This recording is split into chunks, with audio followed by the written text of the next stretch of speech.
Fantastic. All right. Here we are. Back again. Splish splashing around. Let's Time go. to play more Tears of Romirro with Lemurian Sea God. Oh, sorry. Who is otherwise known as Raphael, the face of the game. Oh, you're not reading how am I to know the story when you're not reading it aloud? I am about to read. Do your job. Silvery light breaks into pearls that flow along his tail. Close behind is the skeletal creature that is carrying me. Ah, yes, I am on a skeletal creature. Is this your friend, Raphael? Despite being nothing but bones, it tried to eat me when we first met.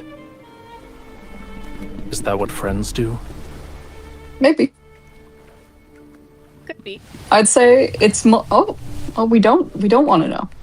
I would say it's more of a hungry friend. Ah. As if it understood what I said, it suddenly whips its tail in an attempt to throw me off. Rude. I quickly grab on to what was once its dorsal fin. The Fantasia shark is very temperamental. I advise you not to provoke it. If you throw caution to the wind, it'll reduce you to a pile of bones with just a few bites. This is just I'm pretty Hagrid's sure buckbeak. Its species died along with Lemuria. I have no idea where this one came from. I think this is actually the one where, like, in his abyssal, like, Abyss Walker skin, like, when you fight in combat and he says, "My shark is hungry," and it pops out. I think that's what this shark is. Like, the Fantasia shark is the same. I think I have heard that line at least 200 billion times, because that is my only... My shark is hungry. Yeah. I know. Well, up until now that I use Lemurian Sea God, but Abyss Walker, "My shark is hungry, my shark is hungry, my shark is hungry." It's like, He yeah, really does say it every 10 seconds. Could it actually be your friend?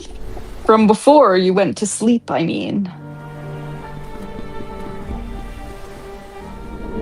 The Fantasia shark raises its head and makes an almost inaudible sound. Then it quietly swims closer to Raphael. Maybe. I caught glimpses of its shadow in Whalefall City. According to the legends, it was the most magnificent and beautiful place in all of Lemuria. Sorrow and suffering don't exist there. Humans and their myths have never shied away from exaggeration. I don't remember what Whalefall City looked like. Only when the sea god's power is restored can all slumbering Lemurians be awakened.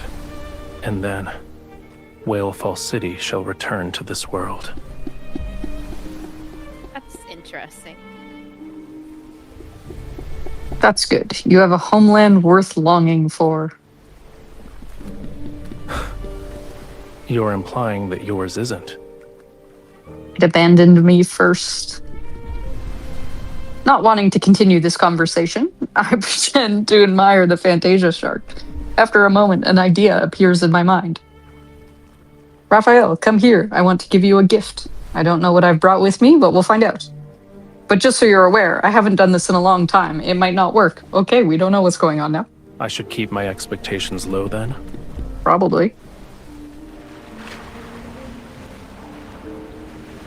Despite saying that, he raises his hand and uses the rising waves to sit down beside me. I take a deep breath, concentrate on the palm of my hand, and then gently place it on the Fantasia shark's head. I'm just petting the shark. That's my gift. That's a pretty good gift. I would love to pet a shark. Yeah, but it's a gift I'm giving him, and I'm just like, I'm going to pet your shark now.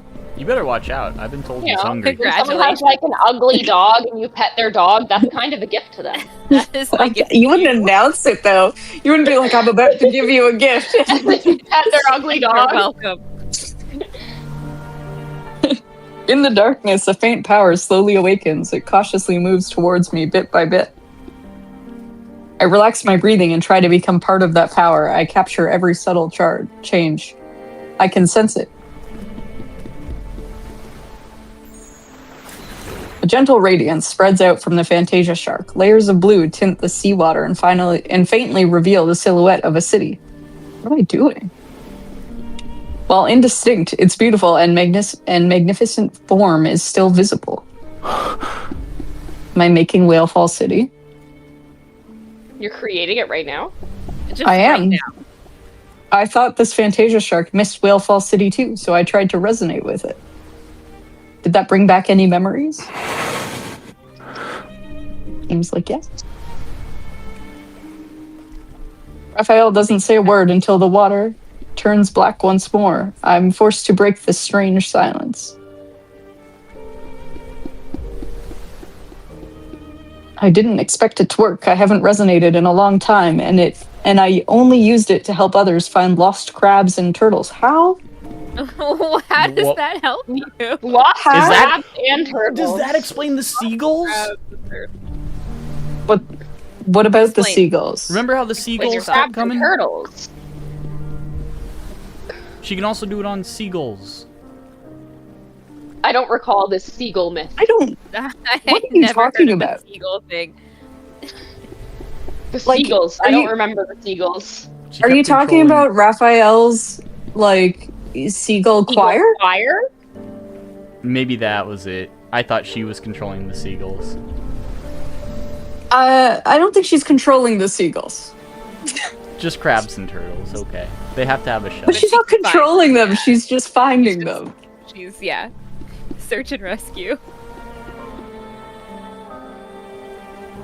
I think what is interesting about this is they are referring to her abilities at this time as resonating, like the same way that she is in the present day.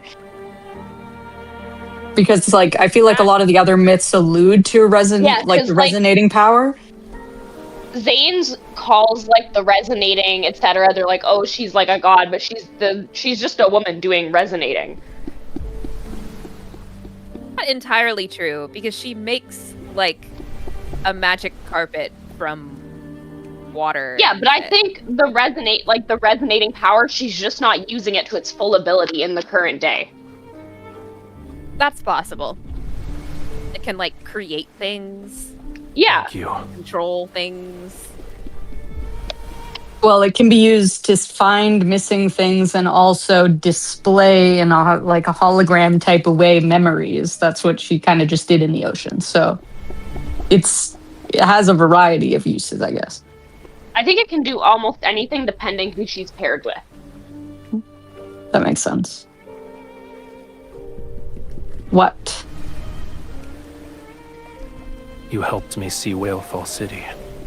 I'm expressing my gratitude. You're welcome. The moon has disappeared as sea fog descends with the heavy clouds. They engulf other surroundings. As the fog grows thicker, this is actually hilarious. I just want to state, because in my profile, I said that I liked fog, and now I'm also getting fog. We've hit on my 2 likes.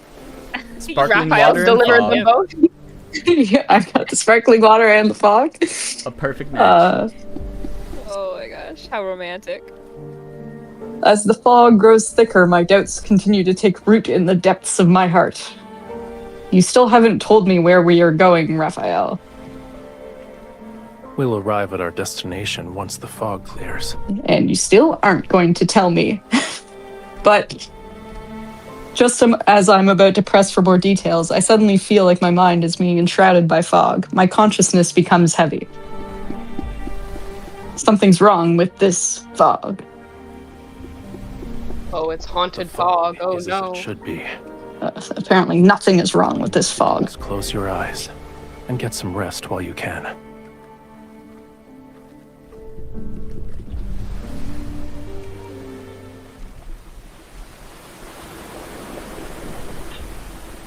Did you get enough rest?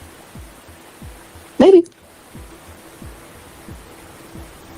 How long was I asleep? Wait, where am I?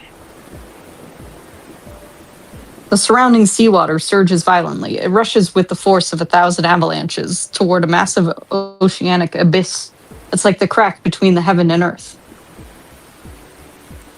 It seems as if the entire ocean is about to collapse. The thunderous roar is so deafening that it makes my ears hurt, and a sense of foreboding washes over me. Raphael, please, don't tell me we're going there. I thought you were eager to help me get my powers back. Oh my gosh. Well, apparently we're going there. Oh, This is you're what going the tome there. of the sea god means by Oh. the treacherous tide. He said it. Home of the sea god, he said the Over line. the Take a sea shot. god. Stay the line, Bart.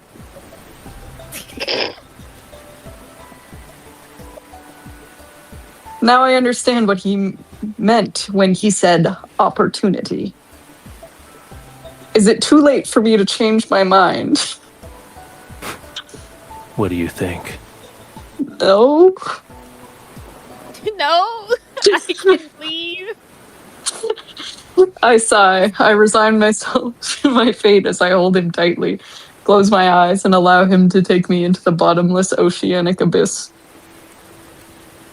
You have to go into the sea. Into the I cannot sea imagine crack. anything worse. Oh, what a terrible place to be. In the big sea crack. The Horrible. sea crack. That's The where we are. The sea. We're in the sea crack. As my dizziness subsides, I can still hear the massive waves crashing above us. Everything around me is still enshrouded in darkness. My survival instincts make me grip Raphael's shoulders tightly.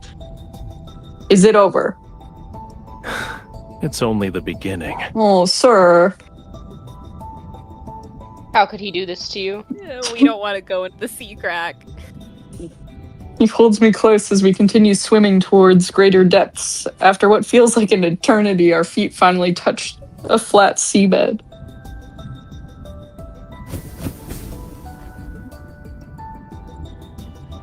Dark blue flames ignite one after the other in the distance. They move in our direction and reveal an ancient, magnificent plaza. In the center stands a stone gate with multiple heavy chains. Each one extends to a tall statue that anchors it in place.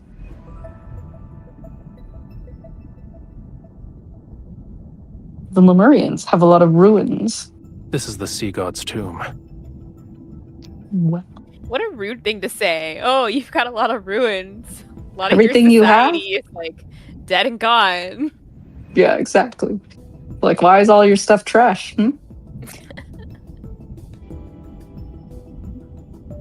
Each stone statue below represents a sea god who has perished. Tragic. I hope you didn't bring me here just so we could be buried together. What? Why is she so haunting? That is still tens of thousands of years away. It's still You didn't tens bring of me here to thousands. kill me. He's like, no, we're doing that later, though. Don't worry. He shoots lightning from his fingertip. That's new. What?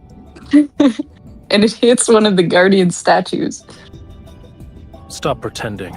I know you can hear me. It's- Young sea god, I've already told you. The bond's mark that is etched into your soul is never complete. You cannot enter the sea god's tomb, let alone reforge the Tidebreaker Trident. I've already brought the owner of that mark. Even when I'm pushed forward, I'm still trying to figure out what this bond mark is. If we're together, wouldn't that make it complete? You are correct. Wow. This- The statue that doesn't was seem it. like it was very knowledgeable. The statue slowly turns towards me. To awaken the sea god, you must traverse the 33 levels of the sea god's tomb to reach its depths, and to offer the Tidebreaker Trident on the altar. Look, there's nothing I love more than a tournament arc. So, The 33 levels for your tournament arc. Once the trial is complete, you can reclaim the sea god's power. combining Raphael's words with the statues, I realize what's happening. There are statues representing past sea gods in each level of the tomb. So there's at least 33 past sea gods, I guess? Does that mean we need to defeat all of them? Then you'll be able to complete the trial. tournament arc and regain your powers. Are you scared? No. I'm not. Dying here is no different than dying in Romirro. She's so dramatic. I'm here for this MC. She's If pretty we dramatic. succeed, she's like, we're gonna die anyway, so whatever. If we succeed, my chances of living a long life will increase. She literally bounces from like, oh yeah, I use my power to like help people find their lost crabs, to like, we're gonna die here anyway. Did you come here to drown me? Take back those pessimistic words. It's not if we succeed. It's when we succeed. Leave everything to me. You just have to do one thing.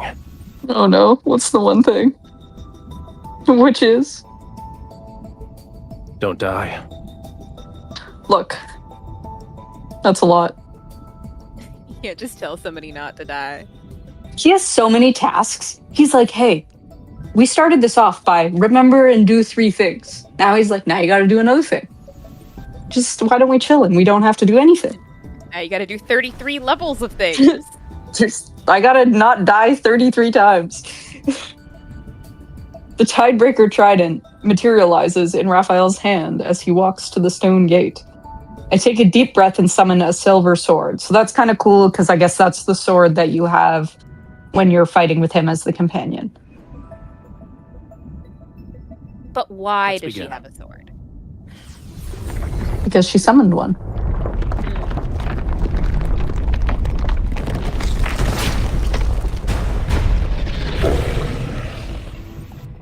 Those were sound effects. The stone statues slowly pull away the heavy chains. Layer upon layer of seals are released, one after the other, and the seabed begins to shake violently. The key to passing this trial isn't to defeat the statues.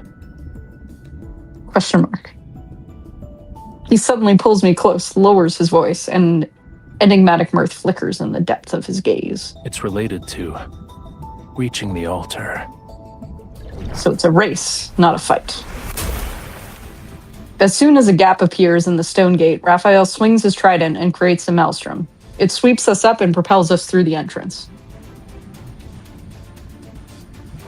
Lightning flashes and sparks fly as he shoots into the first level like an arrow released from a bow. Meanwhile, a sea god statue is slowly emerging from an enormous stone niche.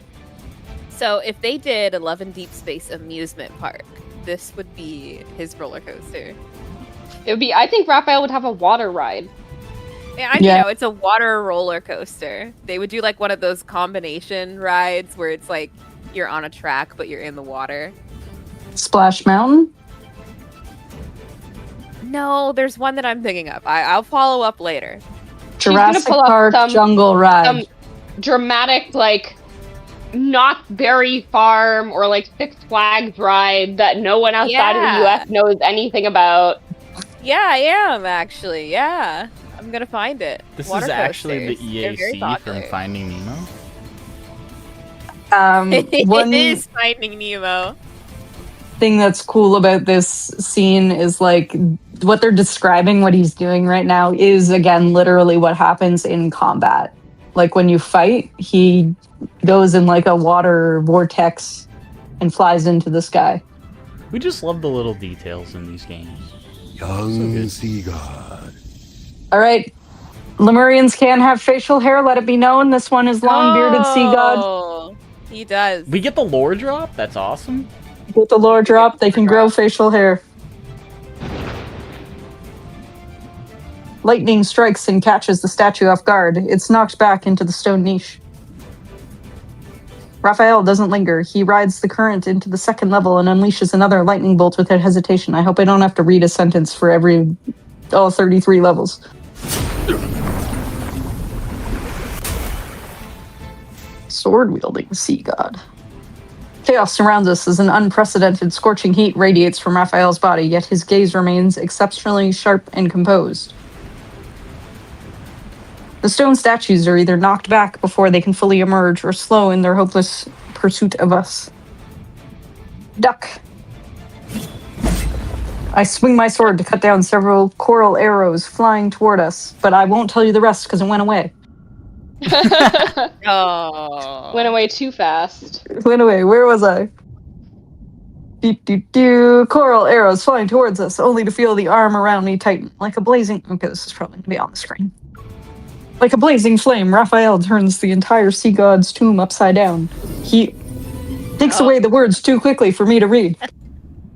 He reaches the altar in just a few breaths. Thank goodness I didn't have to read 33 sentences.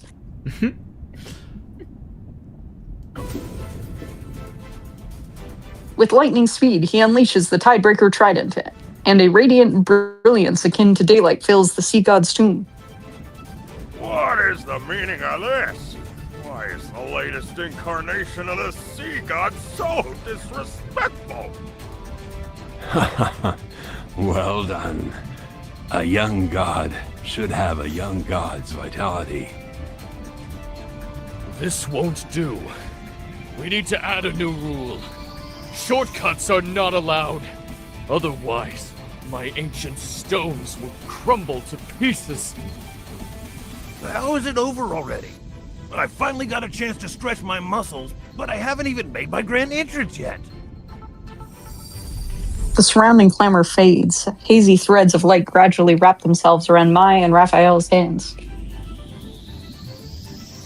Ye who desires to ascend to true godhood, the deep sea shall inscribe your name. I shall cleanse thy body, temper thy weapons, and restore thy lost memories. Accompanied by mysterious chanting, a warm power surrounds me. Something reminiscent of flowing sand surges before my eyes, and as a familiar voice resounds in my ears. Do we know who In Altar Lemuria, a bond best represents an Altar? everlasting vow Altar, and yeah. oath. is? The one that was just talking. Well, you see, we have reached the altar. Oh. No. This is Altar. No, Yeah, Altar it's looks a lot not. like a name. Altar does look like a name. You can't deny it. You know what, though? We get back our favorite question mark. When you offer is the this? sincerest form of worship from the We'll never know. of your soul, my soul will be branded with your mark. I will be unable to defy you. And once a bond is formed, it shall never disappear. No matter where you are or what form you take, I will always be able to find you and recognize you. It's Raphael's voice. But we know this is question mark. So it's not him. Because we know him, No. so it can't be him. It can't be him. You put an air tag on you. Unconsciously, I reach out my hand and touch a face that is familiar, yet somehow not. Fucking air tag. I don't think air tags are very waterproof, though, so if we're underwater, he can't find us. His eyes still shine with the beauty of dawn's glow. Just the dawn. However, his smile is more carefree and unrestrained, and as bright as the clearest sea water. Ooh, where are we going? But in the next moment, the warmth in his eyes gradually fades as his body sinks back into the black seawater. Only the mark below his collarbone faintly glows.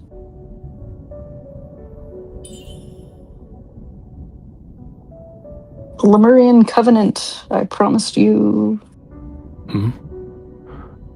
What did you promise? I don't know. I'll find you your turtles. Oh, good promise. No, horrible promise. That's pretty good. If you lose your turtles, I'll find them. Where is I that don't option? need Where that. is that option? I don't need I think somebody he'd to help me find my appreciate it. turtles. All right. I offer you my heart. I'm willing to give you my heart. That's We can always sweet. The upgrade to turtles sincerest some other worship? time. My sincerest form of worship. Oh my god. Why you make me click one option? Just say all the words. I will bear your Because mark. It's locking you into a real deal here. I'm willing. Have your very being etched engraved onto my soul? You don't sound very willing. Look, I said I was willing to find his turtles. In a trance-like state, I hear myself say unfamiliar vows, yet every word seems to come from the depths of my heart. This is coercion. I gave you my heart. He takes my hand and places it against the glowing mark. Everything is clear to me. Before you fell into a deep slumber, we had formed a Lemurian covenant. That's why I'm the bride of the sea god. Look at me, I'm putting it all together now. Oh, you're so smart. Those threads of light gradually melt away. The seawater is cold again, and the atmosphere is somewhat awkward. A Lemurian covenant can only be forged when both parties are willing. So, you voluntarily became my bride. It had nothing to do with the Tome of the Sea God. Don't forget to apologize to it after we get back. Now I have to apologize to the Tome of the Sea God? Oh my god. Yeah. I realize he's teasing me about the time I called apologize. the Tome worthless. My ears burn with embarrassment as I clear my throat. Ahem. You must have recognized our bond a long time ago. You just didn't tell me. It only represents the past, and now it means nothing to us. The tempered tidebreaker trident returns to his hand. Raphael turns around, his tail emanating a more vivid and sharp radiance. Within his body, a portion of the sea god's power has been awakened.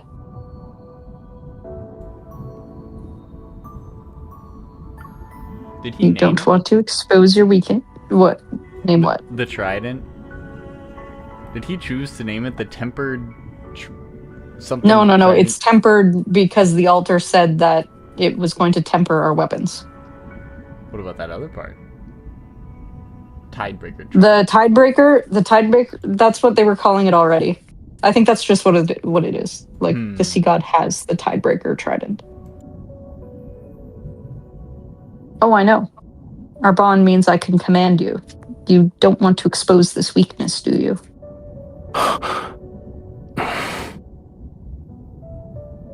In that case, I should carefully consider the best way to utilize it. He ignores my provocation and grabs my arm to swim upward, but then he stops. He's about to let me drown. You're hurt. Oh. Aw. Question mark? I follow his gaze to look at my back, but I don't see anything, and I don't feel any pain. It's just a minor wound. It's just a scratch. It's not. Let her drown. No, it isn't. You need to return to Romirro immediately. Oh, do we have to go? Perhaps Nobody I'm wants to go enjoying back the sea there. crack. You just stay in the sea crack. Raphael brings me back to the surface, and the Fantasia shark carries us to Romirro. Loosen your clothes. I need to treat your wound immediately. Oh. Is it that bad? It doesn't hurt. Raphael holds my shoulder with one hand and places his other hand on the back of my neck. A warm power emanates from his palms. If that was a Zane line, Jasmine would have favorited it. Guaranteed. Loosen your clothes. It hurts. A pain from deep within my bones erupts and heads straight for my heart. It's so intense I almost fall into the sea. Turning my head, I finally see the wound, but it's not a bloody gash. It resembles a strange floral pattern. It's not working. Stop. You're making the pain worse.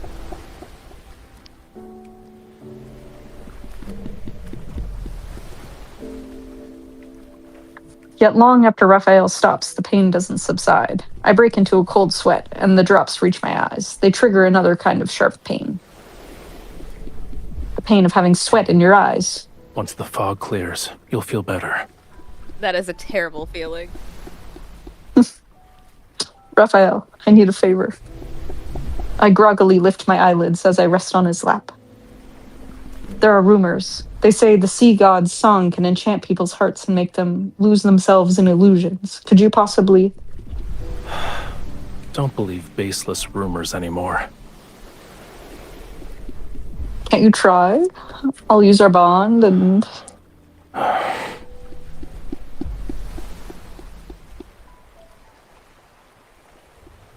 Is that him making that tapping noise? I hope so, because it's very annoying. Is the tapping noise gone? Right now, it is yes. now, yeah. It's like I can't hear it anymore. Was it just that scene? I think so. It happens on and off. Maybe it was his heartbeat. Maybe that's what it was supposed to be.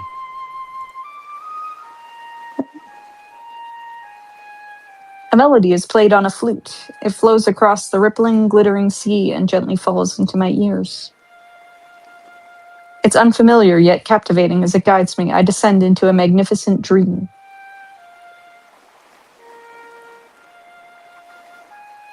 I try to memorize every note as it flows. I don't acknowledge the pain anymore. Guided by the rhythmic sound of the waves in this melody, I slowly close my eyes once again. And take a little snooze. A little nap. How sweet. How beautiful. A little snooze will heal you.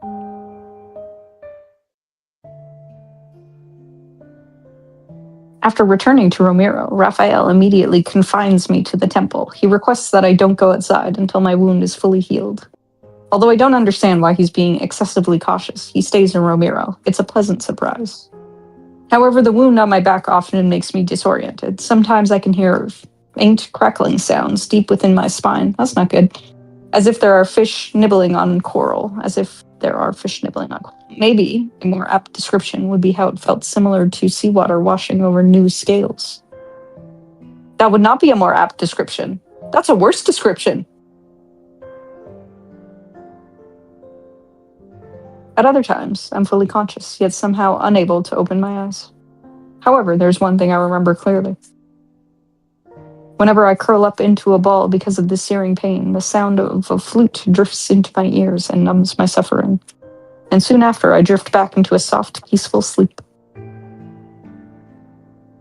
While we were away from Romirro, something rather significant happened. Hawkern, the former Castellan, had escaped from the water prison. He escaped from prison? The water prison. Dispatched a group You to should have search the killed him. entire city. As soon as they find something, I'll make a report.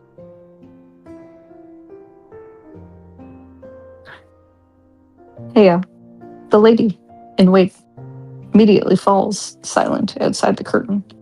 I hold back a gasp and turn to glance at Raphael. He's applying medicine to my body. Since he heard about Hawkern's escape, he has remained unfazed. There's not even a trace of anger or displeasure on his face. Dot. I'll deal with this myself. Call back the people you've sent out. There's no need to search anymore. Yes, Your Highness. When I wave my hand, Peya quickly retreats as if she's been pardoned from execution. You let him escape. Beasts of the deep only bare their real fangs when facing death. Humans are no exception. Making him believe he still has a glimmer of hope will force him to reveal his plans. Aren't you afraid he might have a secret weapon? You should be prioritizing your health. He applies a slight pressure with his hand. I subconsciously try to pull away from the pain, but he grabs my shoulder and presses me back onto the bed. This ointment is made from gold feather algae. It's the best medicine for wounds in Lemuria. Stay still if you want to be hale and hearty again. And be gentler. I am being gentle. Are human bodies so fragile that they can't withstand a tiny amount of pressure? Yet he still lightens his touch as he applies the medicine, his cool fingers gliding along my spine. I would call for that lady in waiting and have her take care of you instead. No. That won't be necessary. No, you're doing well. I like it when you look after me. His face betrays nothing. However, in dim lighting, I notice the tiny scales rising subtly on his neck. His scales lift. Only a little bit. Only a little He bit. likes being praised. I quietly take note of this small discovery. Fish goosebumps.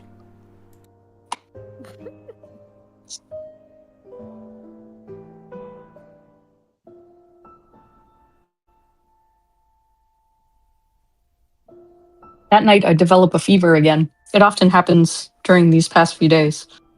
Raphael says this means my wound is healing, but feeling dizzy with a parched throat is still a miserable experience.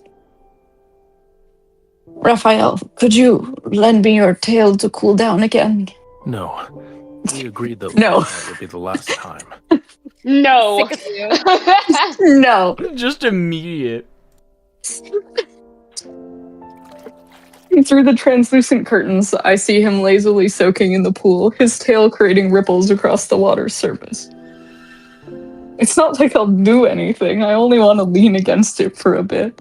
Whose fever became so severe the last time that she thought she was eating fish. Did you try to take a bite out of his tail? No. Guilty. I close my mouth.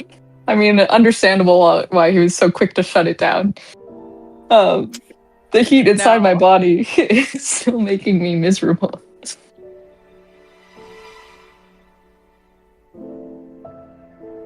What are you gonna do? Pretend to be I'm gonna weak? pretend to be weak. Covenant. Using the covenant is You need like his abuse tail. of power. Raphael, are you still there? I'm dying. I think my ears are ringing. I can't hear your voice anymore. I'm going deaf. Truly?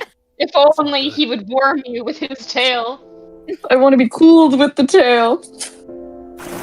With a slash, Raphael seemingly moves closer. I quickly close my eyes. After a moment, I hear the faint sound of flames burning metal. What is he doing? If your ears are ringing, then the situation is grave. Uh-oh. Is he gonna put you out of your misery? What's going on? It's like, We'll have to make a cut along each ear to let some blood out.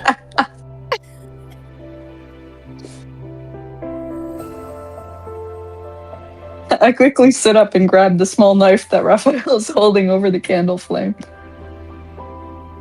You're done with your jest? It's not a good habit to give up halfway. He was threatening you with violence. In the end, he gives in. His tail is cool to the touch as I rest my head on it. I meet his lowered gaze. How much longer do I have to wait for my wound to heal? You'll make a full recovery soon. The mirror beside me reflects a flash of red. I see the floral pattern. It's slowly fading, but it has left behind jagged, frightening marks. The voices I heard have become different. At first, sounds I usually ignore suddenly became louder, bubbles popping, fingers brushing against surfaces, heartbeats rising and falling.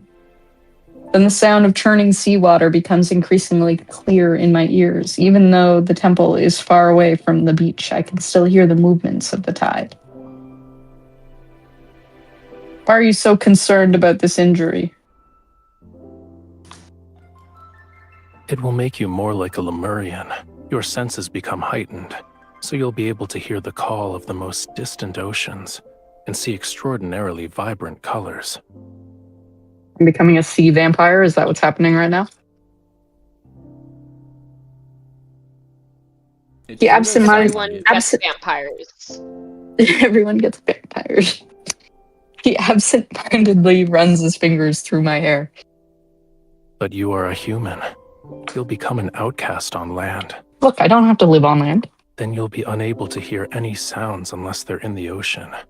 You won't see any colors unless they belong to the sea.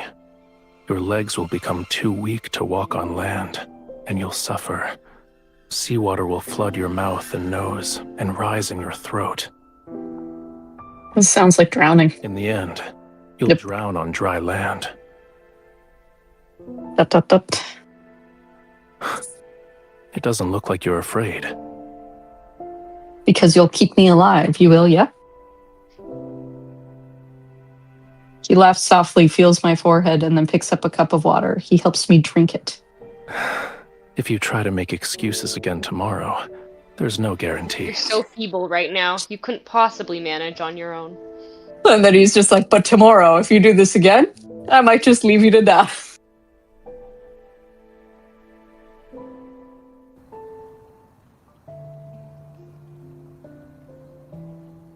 As they slowly recover, Romirro's short summer arrives. The scent of flowers, which had been absent, permeates the wind. At night, I climb to the roof of the temple and look at the port. The people are setting up tall platforms for bonfires. Perhaps they're preparing for the sea gratis festival once again, centuries later. Of course, the Sea Gratis Festival. Once again, to express their reverence for the sea god. Haven't you ever heard of the Sea Gratis Festival? Of course, everyone knows about the Sea Gratis Festival. I go to it every year. To where? The Sea Gratis Festival? Of course. It was once Romirro's grandest festival, after all. People would thank the sea god and pray for his blessings and protection. I already know that Raphael has no interest in a frivolous festival.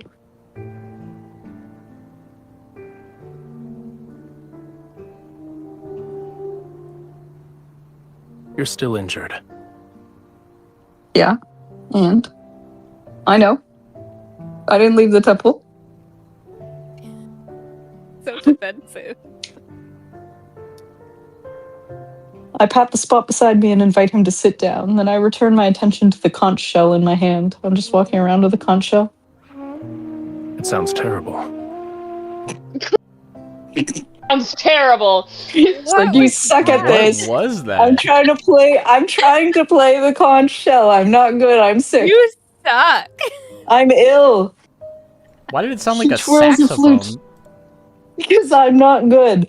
He twirls a flute in his hand and unceremoniously taps the top of my... He just smacks me in the head with the flute. He's like, You I'll beat the deserve music it. into you. You did after that.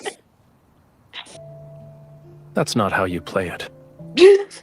If the conch shell could express emotion, it would have already died of embarrassment. Savage. Teach me how to play it properly. I like that song. Why? It might be because whenever I hear you play it, all my pain disappears. Just as no one dares to approach the temple without a good reason, no one dares to go near the tower that once imprisoned me. I thought escaping from the tower would make me feel better, but I guess not. Your cage isn't in that tower. You can't leave the temple or the tower. You're afraid of losing the freedom to go where you please. Once your wound heals, nothing will be able to restrain you. The conch shell is taken from my hands as Raphael brings it to his lips. He's testing it out. Listen carefully if you want to learn.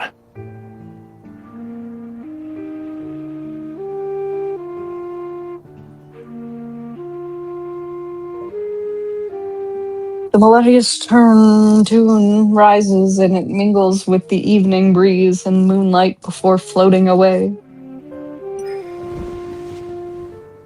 I take a little snooze. I lean against Raphael's shoulder and let the vibrations from his chest seep into my bones as he plays something in the depths of something we'll never know. In the depths of my heart trembles. This entire region shouldn't be unconquerable obstacles in your search for freedom. No matter how many identities Romirro's people bestow upon you, you aren't obligated to fulfill them. You need to be willing to accept those roles. One of those identities is the bride of the sea god. What if I don't want to be her? Then don't be. But I feel a bit reluctant to just let go. I let out a long sigh and gaze at the lights that extend from around the temple to different places. I used to love Romirro. I wanted to protect it forever and save it from the prophecy. Unfortunately, it abandoned you. I'm just a tool to the citizens. They believe I will save their lives. Do you want all these people to disappear? If I said I wanted that, would you carry out my wish? If it would make you fall in love with me. Well, you would kill an entire city. I tried to imagine their deaths, but I doubt it would make me happy. What would make you happy then? When I don't respond, he hands me a long scroll. Those ladies in waiting delivered it. I look down and notice several ladies in waiting at the steps of the temple. They meet my gaze and bow nervously. I suppose they want me to preside over the rituals for the first day of the Sea Gratis Festival. I see. They're representing Romirro in an attempt to win your favor. When the time comes, you'll have to confront many of the people who abandoned you. With apparent playfulness in his eyes, he brushes aside a strand of my hair that the wind had blown across my face. How will you respond? What would you do? If it were me... His fingertip moves down and rests over my trembling heart. I'd ask this heart about what could make it happy. His hair jewelry is so pretty.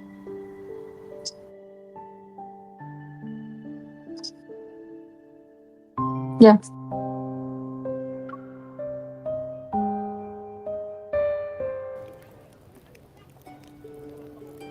With the toss of a torch abandoned with the toss of a torch adorned with flowering vines and seashells,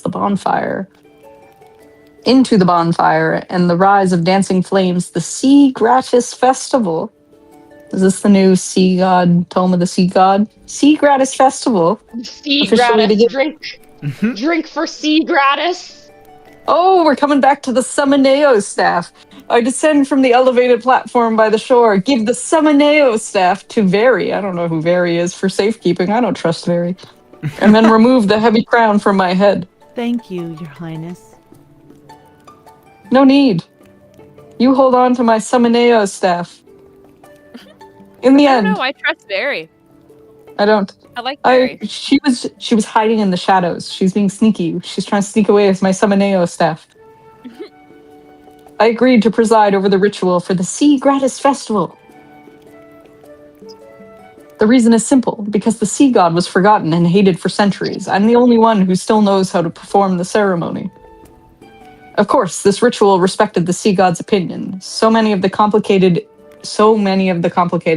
extravagant elements were eliminated.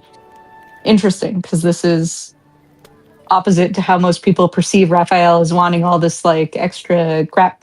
He's like, get rid of all the extra crap.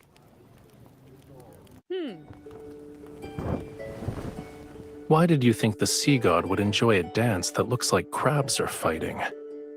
He doesn't want to be here at all. It's better to save your energy and make more fried shrimp cakes instead. These are actually delicious. It's an ancient dance that was passed down for generations. It's supposed to display the sea god's majesty. Actually, you have a point. It does look like crabs fighting. As I walk into the resting area surrounded by curtains, Raphael examines the pile of crates filled with quote-unquote offerings, as if they have formed a small mountain.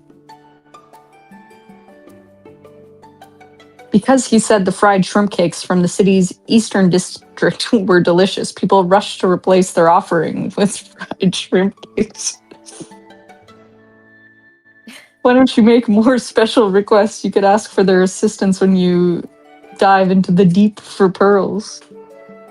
No, only more fried shrimp cakes. You just make a little offhand comment like, oh, that was really good. And then for like the next year, people will only give you that thing. It's a classic move. Oh, we're back. I suspect the pearls that the Tome of the Sea God mentioned refers to something else, though. Aren't fried shrimp cakes special? Sir, you're gonna be careful what you wish for. Food in the sea is too soft. Nothing has a unique texture such as this. He breaks off a small piece and puts it in my mouth. I spit it out because it has shrimp in it.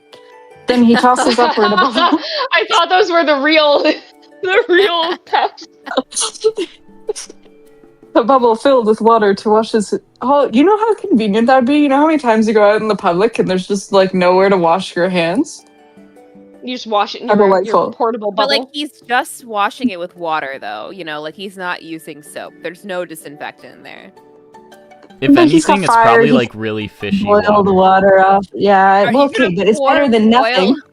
It's better than nothing, I guess. As for the pearls, it can't be completed in a day or two. You also don't have to scour the entire sea for oysters. Oh, what happened?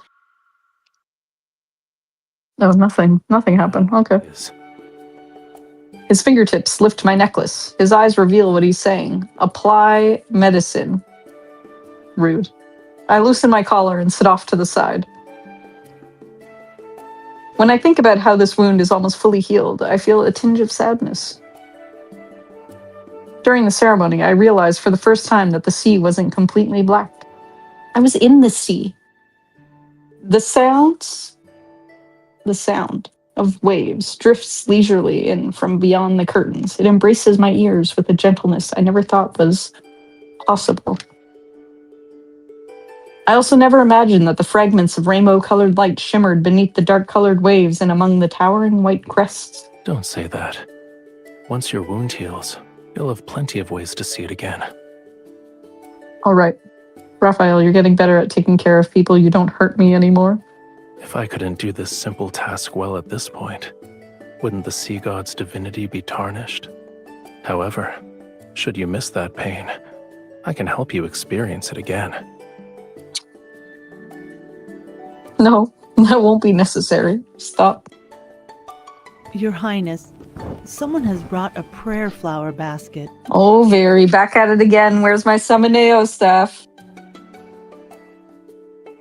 Very, who just lifted the curtain to enter, pauses. Her gaze shifts from Raphael's hand to my shoulder, and then she speaks as if she didn't see anything. It's for you and the sea god. The voice Of acting course. there was not solid. You can leave it here. Yes, Your Highness. Is she jealous? What's her problem? She wants my Summoneo staff for herself. No. Not the Summoneo staff. Yeah, just the After Summoneo staff. That's all leaves. she wants. That's what There's she nothing wants. else here. Not a single thing. She just wants my Summoneo staff. I pull my clothes back up and silently glare at Raphael. I bet new rumors about us will be circulating around the city tomorrow. Such as? It's hard to say. Perhaps they'll mention the sea god's bride in broad daylight doing, oh wait, that's not right.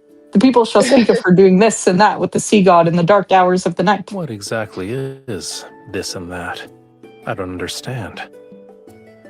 The prayer flower basket floats into Raphael's hands. He lifts the red, blue, and silver ribbon. Then he fiddles with the seashells inside the basket. What does this basket of seashells represent? It's just a basket of trash. It's like, here's a bunch of sea trash I've picked up off the ground for you.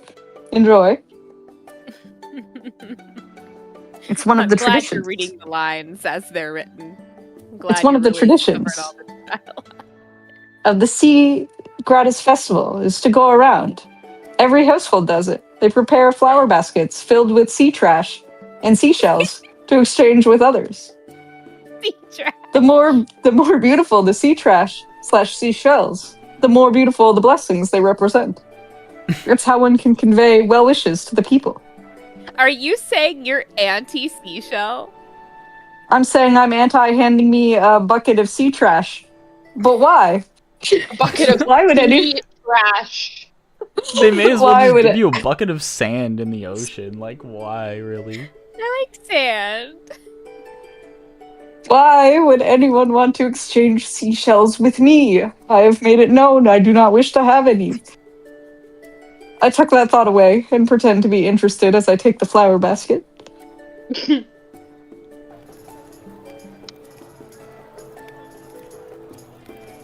Having changed into lighter clothes, Raphael and I walk along the central streets toward of the city toward the temple.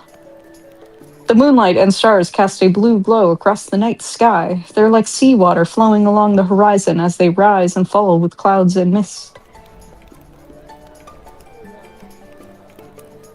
try these crispy fish. They're delicious and crunchy. They're slightly bland. Oh, don't say that in front of the man. Rude. Is that so? Maybe the salty seawater has numbed your tongue. I told you multiple times already. I'm not always drinking seawater because I'm in the ocean. How presumptuous. I drop a few coins, ignore the stall owner's somewhat bewildered gaze, and shove a bag of crispy fish into Raphael's hands. A decent number of people recognize us. I feel like you couldn't walk around with Raphael and not recognize him. He's got giant purple hair. He's like 1,000,000 feet tall in this form. He's got a bunch of tattoos that are very distinctive. He's half naked. Like, how would you not recognize this man? But anyway. I mean, everybody's trying to give him shrimp. Maybe everybody's also trying to copy his style. That could be it. When did they put up that statue over there? I saw craftsmen hammering away at it not too long ago. At the end of the path stands an exquisitely detailed, majestic statue of the sea god. He wields a trident as he stands above the whitecaps. 1, 2, 3, 4. Your abdomen. We're out here counting abs again. There's nothing more Raphael loves than a good ab count. Your abdomen is well defined. They're putting a lot of effort into flattering you. Perchance a little too much. What do you mean? It's a faithful depiction. It's far more accurate compared to the previous sea god statues. The older ones were extremely imposing and masculine. Their beards were longer than their hair. When I heard your voice for the first time, I couldn't believe you were the sea god. You sounded too young. Wrong. You saw it yourself in the sea god's tomb. Those sea gods had flowing beards longer than their hair. Yeah, I just said that. He just said that. I take a moment to recall the statues I saw. You're still the most handsome one. You have my thanks. He raises his hand slightly, and the seashells placed near the base of the statue shimmer with crystalline light. It's akin to a silent response from a god. Seeing my questioning look, he smiles. I still believe humanity's faith is fragile. The slightest touch can shatter it. However, the meaning of festivals is equally important, whether they are here or where Whalefall City used to stand. Just for today, I can let them be happy for a bit. It's not difficult.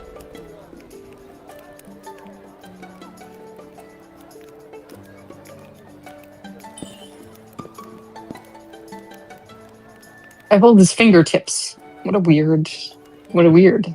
Just his fingertips. I hold his, not his hand, his fingertips. Raphael, before you fell asleep, you must have been a likable sea god. Even though you've lost your memories, you still long for Whalefall City. You want to awaken all the Lemurians and bring them back to their homeland. Making unfounded judgments like this is usually a dangerous sign.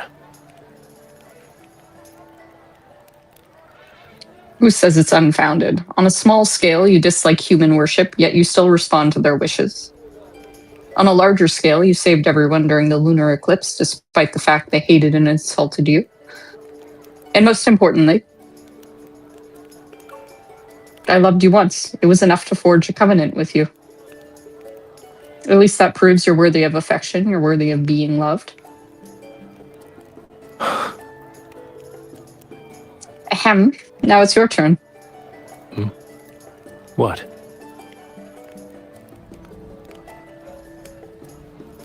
I gave you plenty of compliments. Isn't it your turn to compliment me now? Just taking turns complimenting each other. Your eyes are bright. Your hair is soft. And you remind me of a proud little crab when you smile. When you're angry, you're like a prickly sea urchin. One of his compliments is just, you have soft hair. Is that the best he's got? You are a crab and a sea urchin, too. That's pretty good. Yeah. Does that last part count as a compliment?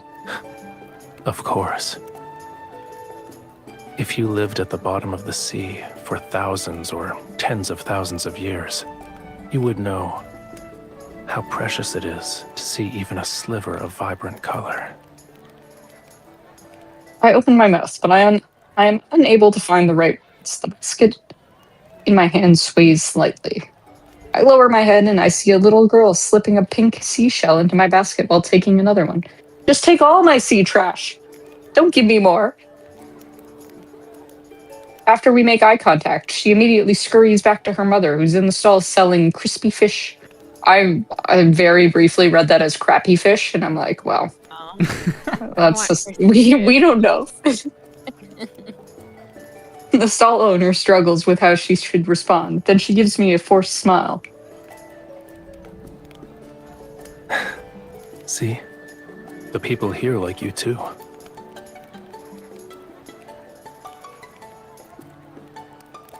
That's not it. It's whether it's belated guilt or cautious appeasement or even more complex emotions that are impossible to articulate, I can't say. I haven't done anything to deserve their affection. It's because you're you. His hand covers mine, and it moves past the tricolor ribbon on the basket, so his fingers can intertwine with mine. All endearing words suit you perfectly.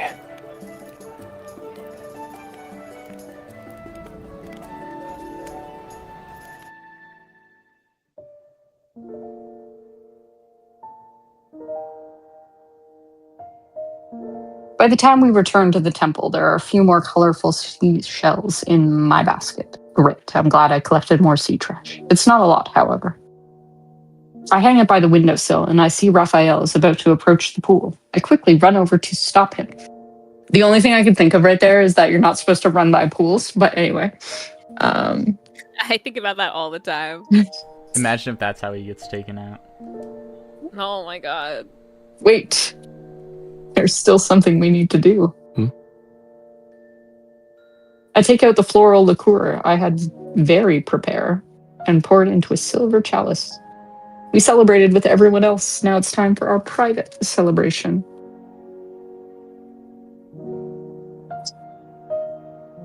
The Sea's Gratis Festival is also for lovers. People collect elderflowers during the spring and use them to brew a liqueur.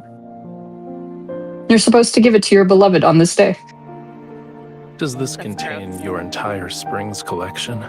You can make a very delightful gin cocktail out of that. I bought it. I was still locked up in the tower in the spring. It's all right. I don't mind. You don't mind that she was in prison? I guess. Raphael picks up his glass and gently clinks it with mine. The floral liqueur is sweet and pure. After drinking it in one go, I refill both. Now that it's just I refill something. Both glasses. the two of us, is there anything you want to say to the sea god? To me? Huh? During the ceremony, your chants were filled with other people's words to the sea god. I complimented you so much already. Don't you want to tell me something?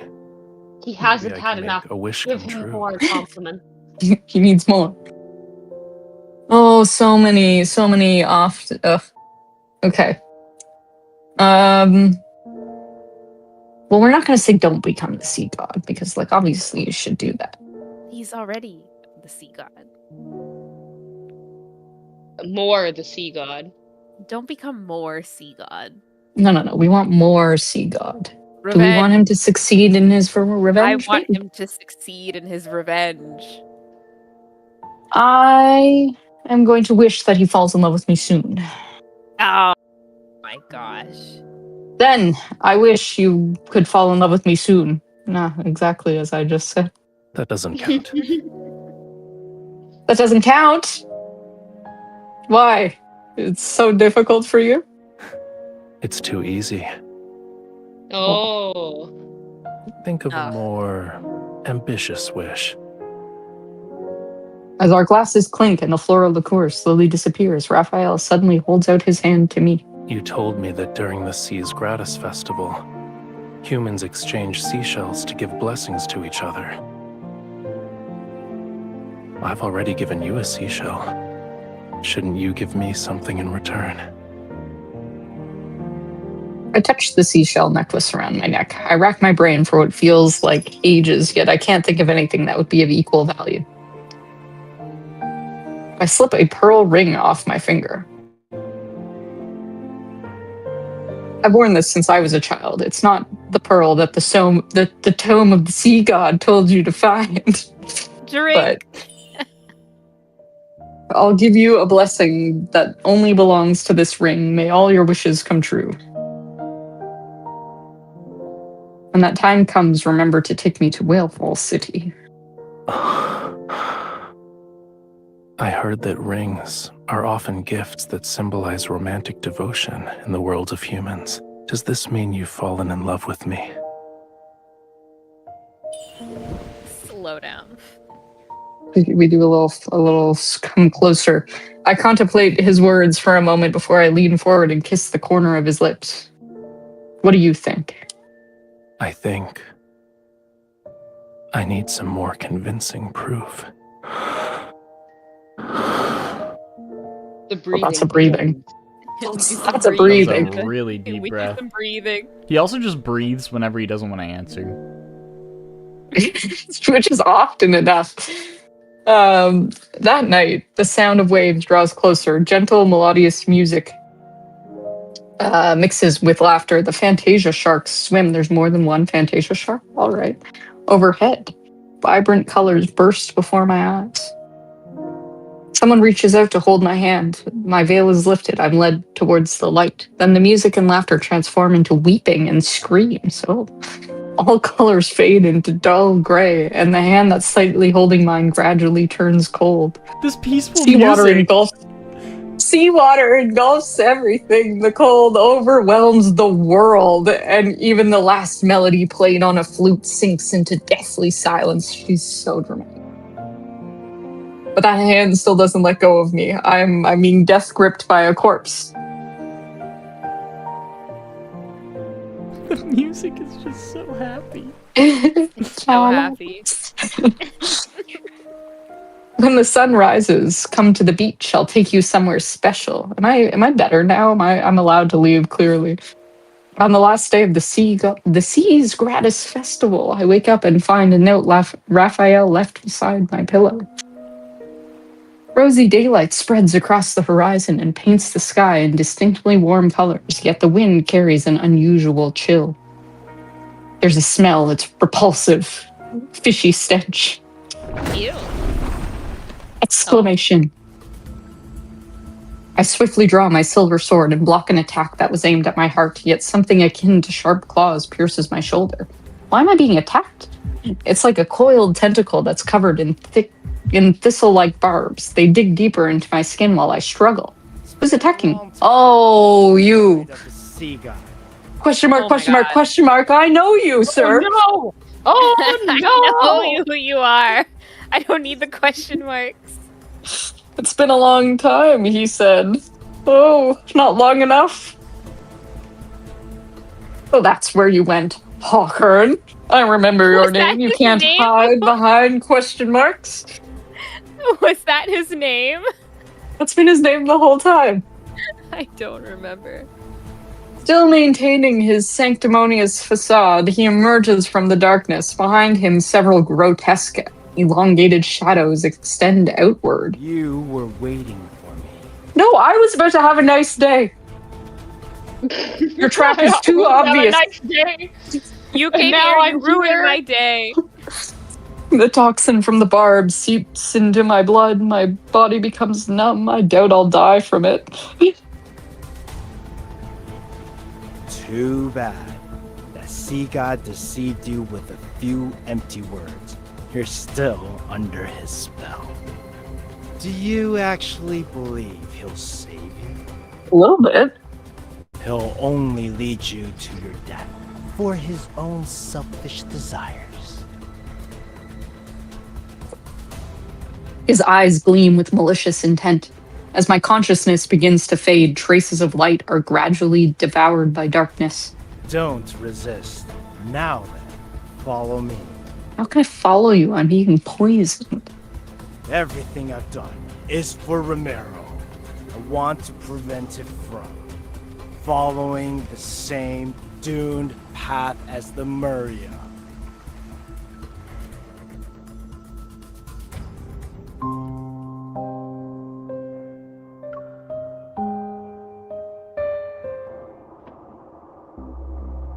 Oh, back in my Tower of Doom.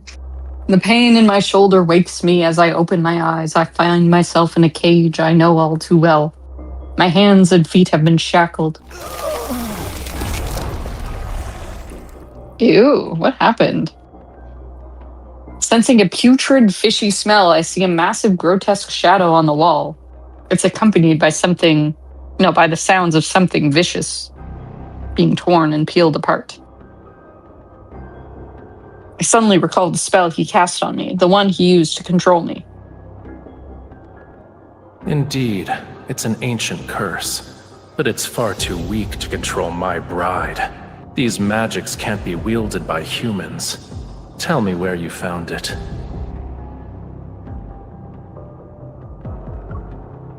You're no longer human. So what? To save the Muria, this pain is nothing. Are you trying to save Lemuria now, Hawker? I'm getting mixed messages about what it is you want to do. The shadow on the wall suddenly contracts. A moment passes, and it slowly returns to a humanoid form. With so many sea monsters parasiting your body, aren't you afraid they'll eventually... Parasitizing. Is that a word? I mean, they used it. Parasitizing. I don't think that's a real word. Well, aren't you afraid they'll eventually devour you? You'll be turned into a real monster. The human It is a body real word. too fragile. That's Incapable fascinating. of helping me in my quest to revive Lemuria. I thought you were trying to save Romirro. I don't know. I haven't been listening to you, I guess. Oh my god, what does he want? I need a body powerful enough to let me live for thousands of years. Okay, thanks for the answer. But that sea god, he destroyed the body I had painstakingly crafted when he put me in that water prison. Fascinating. He forced me to devour more, and I turn into what you see now. Noticing the countless festering cracks and deformed joints on his hands, I feel nothing but shock and pity. Recalling his talk of Lemuria and the implications of his recent words, a theory forms in my mind. Are you a Lemurian? Perhaps? Could you be?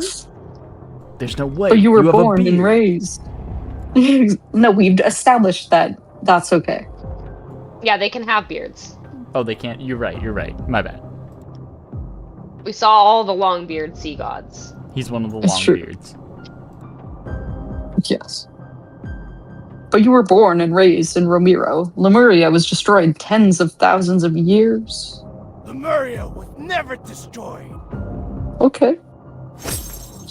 He yanks the chains, and I'm forced to look into his eyes that are filled with ominous darkness.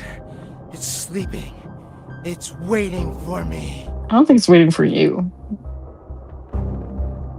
Once I kill that foolish, selfish sea god, I will become the Muria's new sovereign.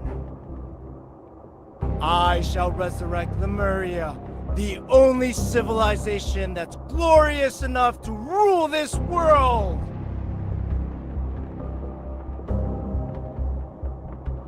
He seems to have lost his mind with his obsessive delusions and hatred for Raphael. However, his words aren't complete nonsense.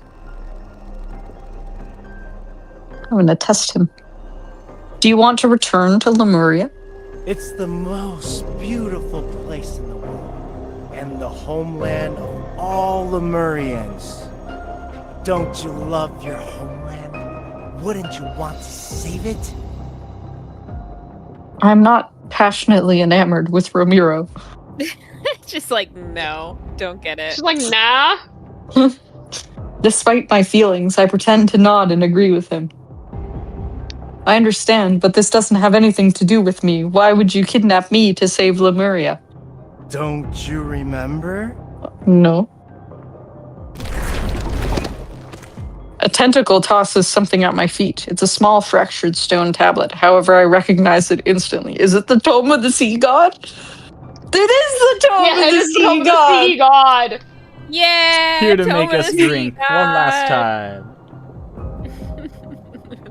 we might drink a few more times. I don't think it's the best. It's very similar to the one in the temple. The patterns and text are almost identical. It's as if it was broken off from the larger stone tablet. You are the only human who can communicate with the Tome of the Sea God. Go on. Read. Oh, you want me to read out loud like I'm in class? The blood from my shoulder drips onto the stone tablet, and the blurred text emits a faint golden glow. Find a true love. When blessed with a true love's kiss, we become Sleeping Beauty, and claim her heart by your own hand. A heart pure, flawless, and filled with love, best offering can give to Lemurians. Is this how the book is written? Is that really it? Exclamation mark. I guess. The prophecy from the Tome of the Sea God that I read, it was incomplete. Do you understand now? If the Sea God wants to reclaim his power, he needs more than true love. True love is just a stepping stone to him. Hawkern gives me a mocking gaze that's filled to the brim with contempt. Akin to how a starving person seeks food, ripping out your heart is the Sea God's natural instinct. Why are you telling me this? I'm trying to save your life out of the kindness of my heart. We're gonna go ahead and press X to doubt. Hawkern, I've known you for at least a few hundred years. I've known him for a few hundred years? Wait. Hold on. Now we have to unpack that. I thought everybody here had normal lifespans, but they're living hundreds of years. Here they are, it seems. Okay. We established the timeline was that God of Tides was before this, right? Because the deal, like the covenant was formed between God of Tides and that MC. And yes. we established this is like the same MC. So like she hasn't died and been reincarnated. She's just like alive. She's just vibing. No, she just I think she. It's not necessarily that she's the same one from God of Tides, but because Raph has been in sea prison for like, I think they had said like thousands of years, not just like a couple hundred years. Okay. But the people in this time period, they live hundreds of years. It's unclear if all the people live hundreds of years. Okay. But whatever. this is why Raph didn't want to kill Hawkern, because he was like, they imprisoned you for so long that just killing him wouldn't be like an equivalent punishment. Oh my god, just throwing in the hundreds of years thing. Okay. It's just casual. You can't lie to me. Or do you honestly think that I would harm Raphael if I knew he was going to kill me? You wouldn't? You believe that pitiful illusion you call love is enough to make the Sea God give up on your heart? Should he recall what happened millions of years ago? Millions! Not even thousands. We're talking millions of years now. What the heck? I need a diagram, Hawkern. Can I have a timeline? Can we give me a little timeline? Everything's a little fuzzy after the first 100 years. Is he referring to what happened before Raphael fell asleep? Millions of years. Okay. Was he like one of the primordial forces that freaking shaped the universe or something? No, because there was like at least 33 sea gods before Raphael. So if he's been in prison for millions of years, Sir, I need the diagram. We need the diagram. He pulls out a bottle. I don't want a bottle. I want a diagram covered in verdigris, and unscrews the stopper. An eerie vapor drifts out. Come, witness from the annals of Lemurian history. We're gonna go on a little trip. See how you and the sea god destroyed the Muria. Because if the implication is that this MC is the same one from God of Tides, then she's millions of years old. That's wild. I hold my breath, but the eerie vapor seeps into my skin in an instant, invading every fiber of my being. Within moments, dormant memories awaken like magma breaking through frozen earth. It burns every blood vessel and nerve in me. It hurts. Searing pain tears through my body. My mind is plunged into chaos, yet something gradually comes into focus. Are you willing to be my follower? Oh, question mark, you're back. Raphael?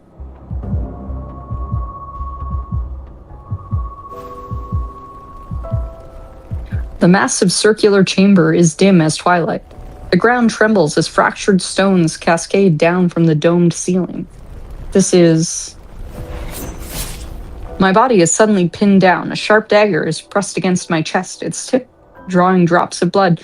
Oh, God of Tides, Raphael, you mock me with your presence.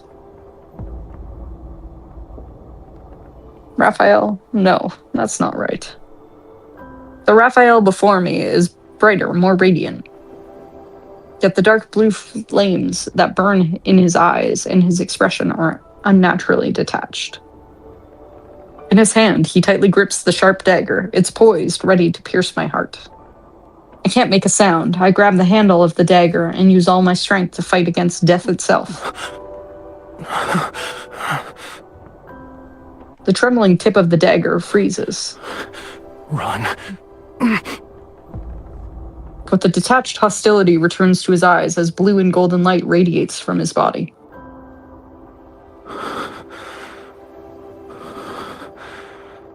As my follower, you must offer your heart to me. A Lemurian bond holds great power, but it's also a chain. The sea god should have no weaknesses or constraints.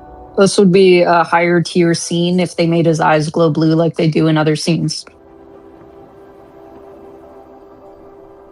That would be like super easy to do. I agree. My struggle is futile. The blade sinks deeper into my chest. Blood falls as the pain spreads.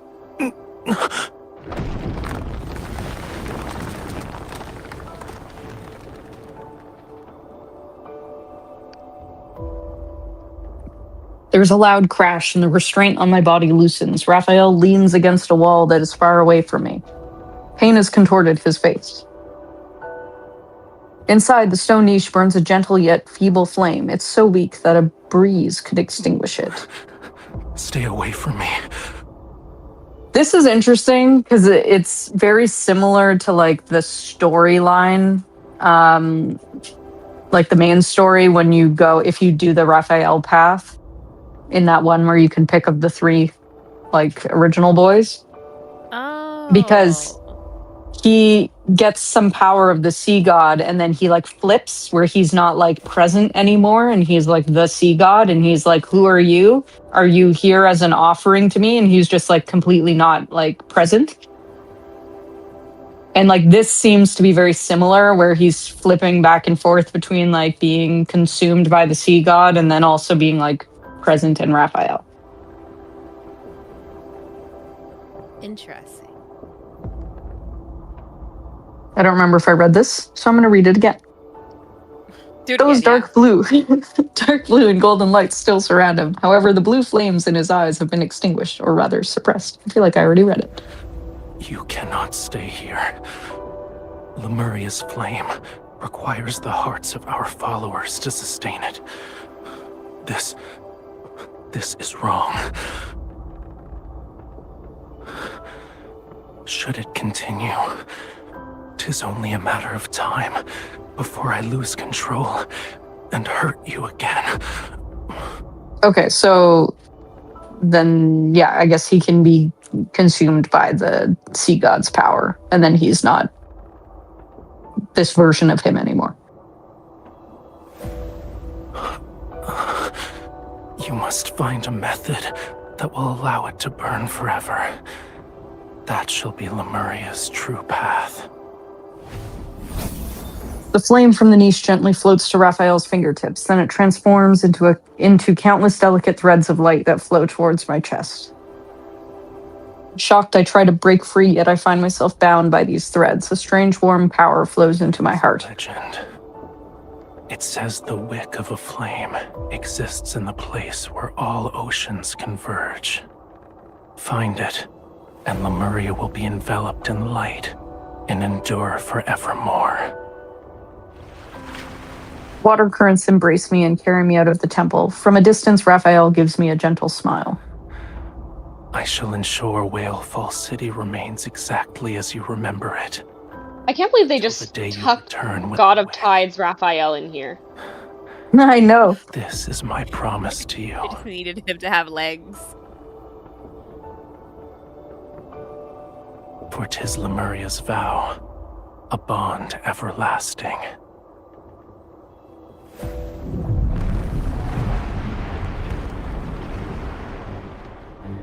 Despair and blood pervade the seawater as thunderous ruination buries all cries and screams. I desperately try to push away from the darkness before my eyes, but it feels like my body is trapped in quicksand. The more I struggle, the more I suffocate. Woman deceived you. She deceived all of Lemuria. The humans stole our flame. Lemuria will perish. Why did the sea god deceive us? Why didn't he protect Lemuria? The sea god has changed before we even realized it. The seawater drowns their despair, and yet I can't defend Raphael. It isn't Raphael's fault, it's because I didn't fulfill my promise to Raphael. We didn't need to say his name that many times in like 3 sentences. Raphael. There was no wick that existed in a place where all oceans converge or at the end of the sea. Lemuria could never exist forever. Lemuria was a civilization that should have never existed. Destruction was its predetermined fate. The last god of the sea perishes. Along with Lemuria, they dissolve into the ocean. It's not a slumber, it's oblivion. He will disappear from this world. I will never be able to find him, see him, hear the song he plays for me on the flute, or see his smile. My heart suddenly cries out, and it awakens the unwavering determination of my former self. So,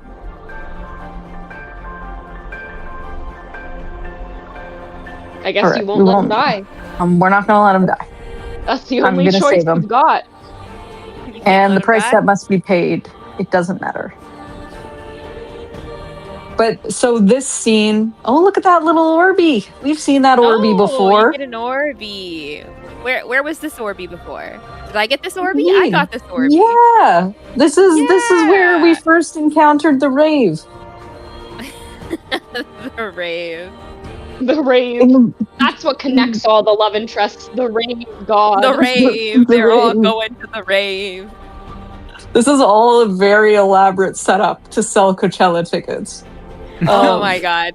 Well, now I have to add Raph to the Coachella video. Well, he's not at the rave, so you don't have to add him. It's okay. Raphael's not dressed like he's going to Coachella. In the violently trembling deep sea, the Summoneo staff I wield ignites. The cold flames illuminate the gaze. That's a breath. Okay. Shock, sorrow, anger. I can't exactly make out the emotions in his eyes. I see only the mark of our bond on his collarbone. It's like the a stream of blinding, bright, burning blood. Countless threads of light transform into ruins. I raise the staff, the Summoneo staff, in case anyone needed that reminder, and let a phantom pierce his body. We're Why are you letting throwing a phantom ghosts. pierce his body? What was that about the blood? Was it blinding, burning blood? What was that? It was a blinding, bright, burning blood. That's a lot of these. It's a lot of Blinding, burning, burning blood. Blindingly bright, burning He's blood. got the triple T trident, and now he's got this. I hear my own heart as I speak. Every single word is part of a merciless command. That would be interesting. What literary devices do they all use? Raph has alliteration down. With the power of Lemuria's vow, Raphael, you shall forever, blah, blah, blah. You shall be forever imprisoned here until Lemuria welcomes the opportunity for rebirth. Until the world reaches that moment when you can be reawakened. His divine gaze, once clearer than seawater, transforms into a black tide. It freezes when he looks at me. Betrayed me. No, I thought we agreed to this. Once the seal is complete, he's plunged into the depths of those abyssal waters. I hear a deafening sound as if the entire ocean is being split apart. Boundless black waves surge in from all directions. His dissipating figure becomes rain that falls upward. I will cut out your heart with a dagger honed, my darling, and in love's name your heart will become my faith. Your body will be washed clean, shine like a pearl. I will care for your heart. I will care for your heart till we meet again and you reclaim it for yourself. I want to shine like a pearl. The last wisp of smoke dissipates and the bottle clatters to the ground. The tide of memories recedes as my consciousness returns to the cold, gloomy tower. Do you remember now? You stole the flame and sealed away the sea god, and he trusted you so. And I didn't steal the flame, he shot it into me. So, you know. The flame was willingly given. And I did seal him away. It's true. But it wasn't time for him. He was gonna die if I didn't seal him away. So far I don't feel bad. You are the ones responsible for Lemuria's destruction. My mind is still reeling from the impact of those memories as I lift my head. My gaze focuses on the former Castellan. Then it shifts to the silent figure standing in the shadows behind him. Raphael, he's going to do a little assassination. Oh, how delightful for us. I don't know when he arrived. However, his cold gaze has told me everything. He saw my memories as well. Hawkern continues his endless monologue, but I can only hear chaotic noise. I stare blankly at the figure before me. Our gazes lock and we freeze under the moonlight. My thoughts also seem to be frozen in place. With him first. A faint whisper that only I can hear reaches my ears. Raphael can talk to me telepathically in my mind. I give a slight nod in response. He will kill you, cut out your heart, and leave your body out to rot. You will not receive a proper burial. That's not true. I'm going to be shined up like a little pearl. That's what the deal was. If you want to live, your only option is to kill him before he can act. Your bond with him is your sharpest blade. You can order him to take his own life. As you can see, anything is possible. Yes, I remember. I was the one who sealed Raphael. I try to speak as calmly as possible. But I'm also responsible for Lemuria's downfall. Why is Raphael your only target for revenge? Don't you hate me too? Of course I do. However, I'm willing to let bygones be bygones if you kill the sea god. That doesn't make any sense. Wouldn't it be better for Raphael to kill me and get my heart? Remove my shackles then. Can I do anything if I'm like this? Plan is. Doesn't make any He's sense. all over the place. I lift my chin slightly. You better hurry. He's already here. Huh? Just... A tall, slender figure appears under the moonlight. Raphael raises his hand and summons the Tidebreaker Trident. How convenient. You've delivered yourself to me.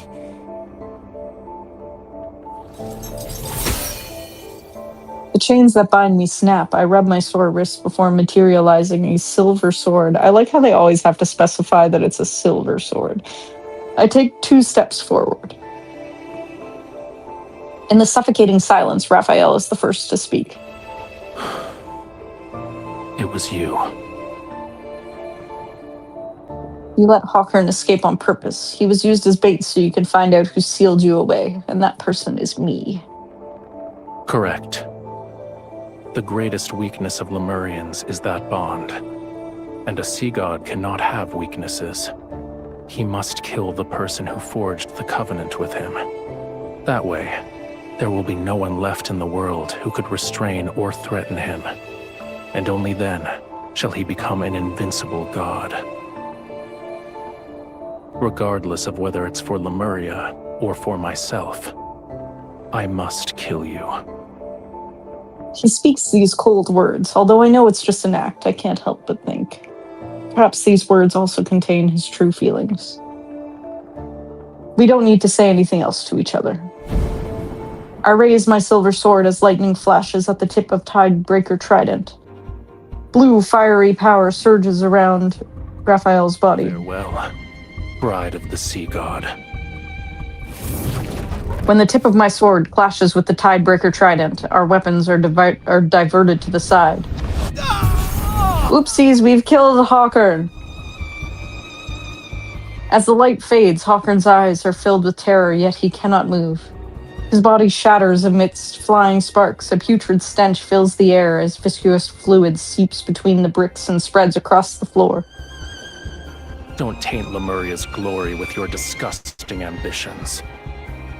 A man who lost himself to madness has no right to save Whalefall City. Hawkern's eyes bulge with fury as guttural sounds escape his throat. Then he crumbles and turns to ash. Raphael withdraws his trident and brushes away the dark embers from his body. Your hand.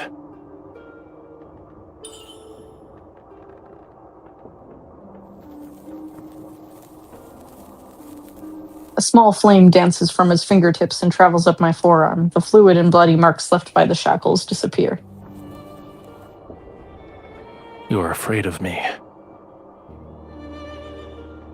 What's wrong? Did you think I would actually kill you? I'm not afraid of you. I'm the one who sealed you away, and I'm also the key that will allow you to reclaim your power. You have every reason to kill me. If I asked you to, would you willingly offer me your heart? I want you to answer honestly. Sure. This heart has always belonged to you, and I promised it to you before, so yes, I'm willing to return it to you. Sure. Yeah. Then why are you crying? I blink and I realize tears are threatening to fall from my eyes, so I'm not crying yet. This is a classic move where you go up to somebody and you're like, why are you crying? They're threatening. Why are you crying? Stop crying. I'm like, I'm not crying yet.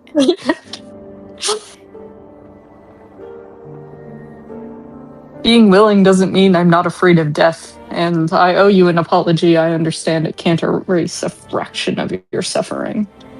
His fingertip is cold as he presses it against the spot where my beating heart is.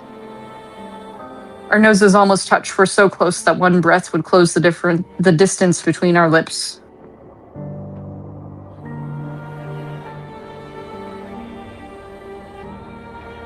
I apparently cannot move on from this. What I want There we go. is a heart with pure and utter devotion. Its love for me should come from the very depths of one's soul. Do you think it is that? I don't have an answer for you. Even if it was, this heart now bears an invisible fissure that can never fully be mended. The answer is clear.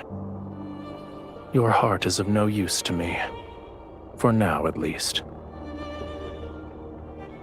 Go back. Your injuries haven't fully healed yet. You should get some rest. All right. I murmur in agreement, yet neither of us makes a move to leave. The moonlight casts shadows on the window bars. It resembles a wall of thorns that gradually spreads between us.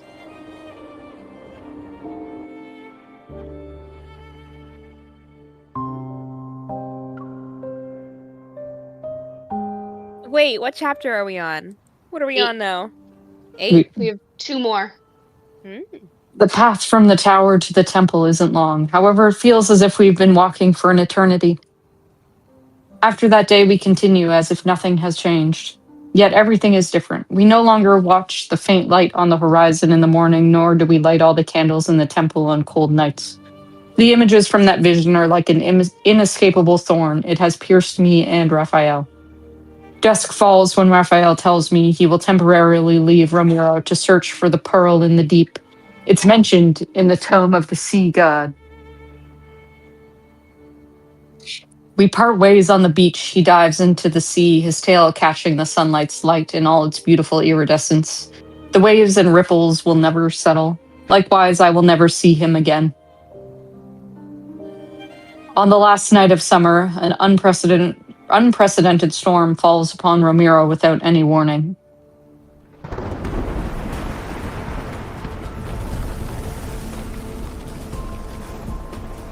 The water has risen past an average person's waist. With the rain, they rapidly engulf every building, shop, and slope. I watch from the top of the temple. Beyond the rain lies a hazy black ring surrounding everything. The seawater surges and churns. I only gave out the order to reinforce the embankments and clear the waterways. Unfortunately, when faced with this kind of storm, it's futile. Another building collapses. The rising waters carry the rubble, and people screams in all directions. Someone bobs up and down in the current. The black water carries them towards me. Oh, Paya. Someone! Sucks to suck, doesn't it? I recognize her. Paya. She's one of the ladies in waiting who served me in the temple, bringing me buckets of trash. Help! Countless images flash through my mind. They overlap and intertwine. A bucket here, a bucket there. All fixed. With sea trash? Sea trash. Don't disrespect Paya like this. The faces of people below the tower, those looks of disgust or apathy when I was forced to perform the wave ear, whatever. The ritual. The smiles of people who sent me invitations and exchanged trash with me during the Seas Gratis Festival. You're really save her. To this trash thing. Nah, leave her. I want to leave her. They're making me save her. She doesn't deserve to be saved. Your Highness, thank.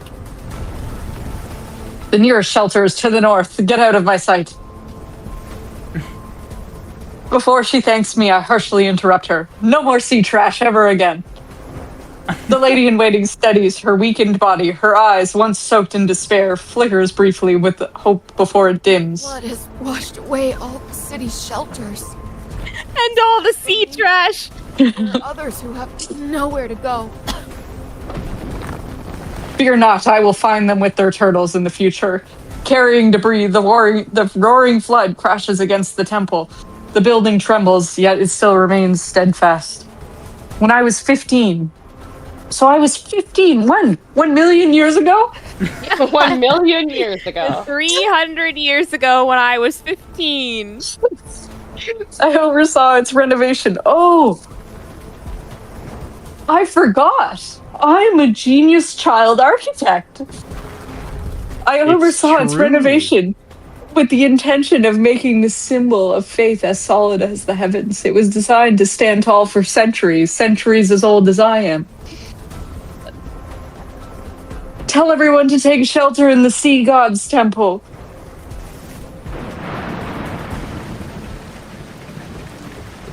So if Raph Your is a Highness, million years old, we that's a did pretty a big search age and gap. brought the people we found to the temple. Well, I'm apparently also a million years old. Well, you're like 300 years old. You were 15. No, I was 15 a million years ago because he's been trapped in the sea for a million years and I trapped him there, so... Oh, true. Now you're like 1,000,015. Yeah. No wonder you're Your Highness. What am I doing? We did a search. They did? Okay. Where's my Semeneo staff, Very? People who escaped the storm are put into small groups in the main hall. They anxiously wait as I stand next to the statue of the sea god. I look outside. The rainfall wraps around Romirro like a sheet of rough gauze. It covers everything in a deathly white as far as I can see. Turning back, I instruct Very to distribute all the food supplies in the temple. When the storm eases, lead them to Mount Onyuna. It's tall enough, the water won't reach you there. After I give out my simple orders, I ignore the anxious gazes and hushed discussions around me as I turn to leave. Your Highness? Hey. Yeah. What if the rain never stops and the flood reaches Mount Onyuna? Then we will all drown together in the depths of the ocean. What if the third night comes? All sounds seemingly vanish, only rainfall remains. Am I gonna pull the raft move where I just walk away? You gotta Gaze's breathe really poor. quickly. Don't forget that. You should do that. And from all directions like water, everyone stares at me as they wait for an answer about their future. I don't know. Why are they asking you? Are you supposed to know when the rain's gonna stop? You're a million years old. Jesus. You could have studied the I am rain a for a million couple. years old. She gets older every Actually, no. time. Their gazes instantly freeze. But you're the bride of the sea god. Yeah, I'm not the crystal ball of the future. Someone speaks in a dazed voice, and I smile faintly. The bride of the sea god is still a human that's lived for 1,000,000 years. I thought you understood this hundreds of years ago. Hundreds of years. Why else would you have so easily abandoned me in the past? Is this like a you that's generic, or is this like a person who has also lived for 100 years? It's very confusing. Silence falls over the temple. I sigh. I did not shelter them just so they could bring up old grievances. I've already done everything within my power. What remains is a challenge you must overcome by working together. Don't place all your hopes on me. Suppressing the many uncertainties in my heart, I look at the misty blackness before the rain. My promise with Raphael isn't valid anymore, huh? If only this heart truly fell in love with him, then he'd prevent the sea from swallowing Romirro and allow me to live. Back when we decided to fall in love, neither of us anticipated what today would bring. I hope the sea he's pleasant, what? Has pleasant skies. My heart aches again as I grasp the necklace he gave me. But What I want is a heart with pure and utter devotion. Its love for me should come from the very depths of one's soul. Do you think it is that?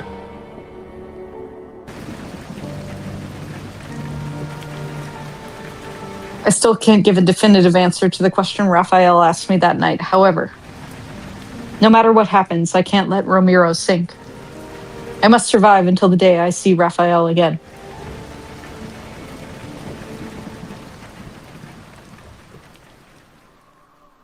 Several days later, okay, apparently we survived the storm, the torrential rain finally stops while everyone sleeps. The howling winds subside to some extent. Wading through the accumulated muddy water, the ladies in waiting carry out my orders. They evacuate everyone from their city. I press my faintly aching temples. I am unable to dismiss the ominous premonition lingering in my heart for some reason. These are not words I want to hear. Question mark, exclamation mark. I look up. Heard her. The moon has vanished without a trace. It's been eaten. It's been eaten. Moonlight drowns in murky gloom. Within the blink of an eye, black clouds swallow the last trace of light from heaven and earth. The eclipse! The eclipse is here! Oh, rip. We're all gonna die. This is the end. Listen from the top of the sea god! Romirro is about to be submerged! After being momentarily stunned, I finally realized that there are no black clouds in the sky. A massive wave rising from the sea. Oh, it's too late now if you see that. Very, take everyone back to the temple. But these feeble struggles are no match for the approaching catastrophe. The wave swiftly unfurls its deathly embrace over Romirro. A loud sound explodes across the sky. For a moment, everything is as bright as day. Golden lightning cleaves through the massive wave. The waters flow black and reveal a familiar silhouette. The seashell necklace around my neck begins to shake violently. Raphael? The massive wave collapses and large water splashes towards the land. Raphael raises his tidebreaker trident and the scales on his tail reflect a piercing cold light. The trident is swung down with great force. Heavy storm clouds are transformed into scorching, powerful winds that sweep across all of Romirro. Wherever the trident points, flames more brilliant than the blazing sun ignite across the water surface. The sea god? Is that the sea god? Is that the sea god? I would think No. so. That's just a man. Just a guy. It's just a man. To control the currents and the tides, without a doubt, this is Raphael's power. I, too, was not sure. I'm gonna go find him. He was only called the sea god. You know? It could be question mark, question mark. Like the mountains, the towering waves are stacked on top of one another. They spiral upward under the force of wind and fire to form columns of water that pierce the sea like spears. The violent ocean is suppressed by the sea god's ferocious power. Fire clashes against the seawater that had rushed into Romirro, and the sea is forced to retreat. I run towards Raphael, stepping on the scattered floating debris that once made up the seawall, a seawall. Only one thought races in my mind. Faster. I need to go faster. Ahead of me, Raphael stands amidst the unquenchable flames, his long hairs disheveled by the wind. Raphael! Water and fire illuminate Raphael's eyes as he looks at me. A divine power surges in his gaze. It's as fierce as the turbulent currents surrounding him. Not even a trace of my image is reflected in his eyes. Have come here. Well, I did. Return to the shore if you don't want to be reduced to cinders. Nope, we're running right at the fire.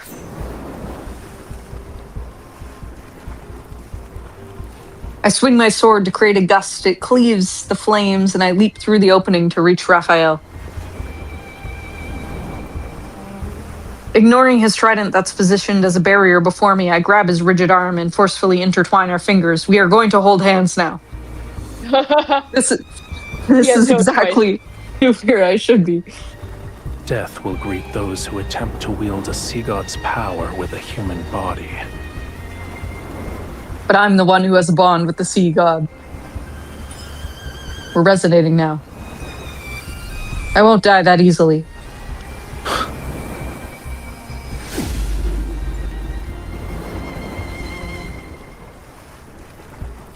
As soon as we resonate, a scorching heat that feels like it could burn everything spreads from Raphael's palm to my body.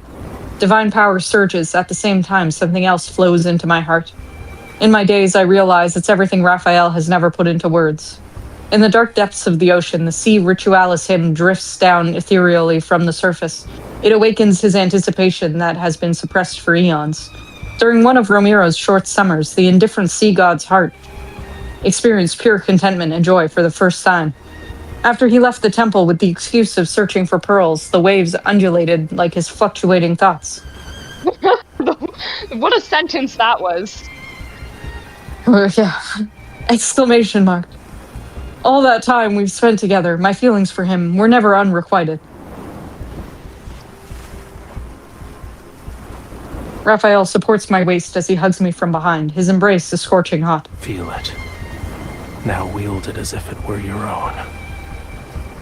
Divine power collides with my nerves. My blood boils as my eyes become the same color as Raphael's.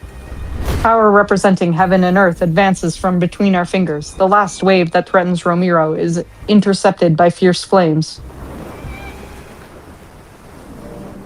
Suddenly, the waves freeze just as they're about to surge forward with a howl. A beam of sunlight breaks through the thick clouds and shines upon me and Raphael. Immediately, the waves fall as if weightless. They shed their ferocity and gently push towards the shore.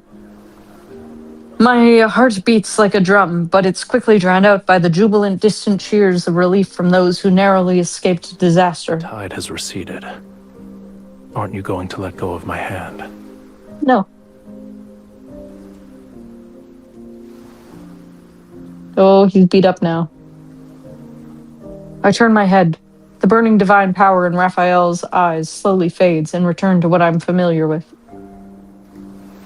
I'm going to tightly hold her hand. I tighten my grip on his hand. What will you do if I don't let go? A long time passes, then he smiles faintly. Keep holding it. Neither of us will let go first.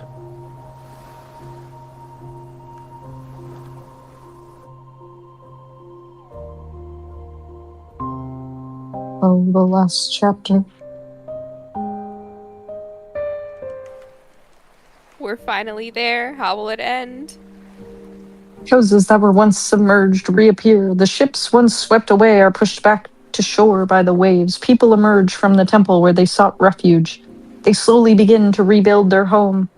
After finding some medicine in the temple, I return to the shore by the port. Raphael is leaning against the rocks.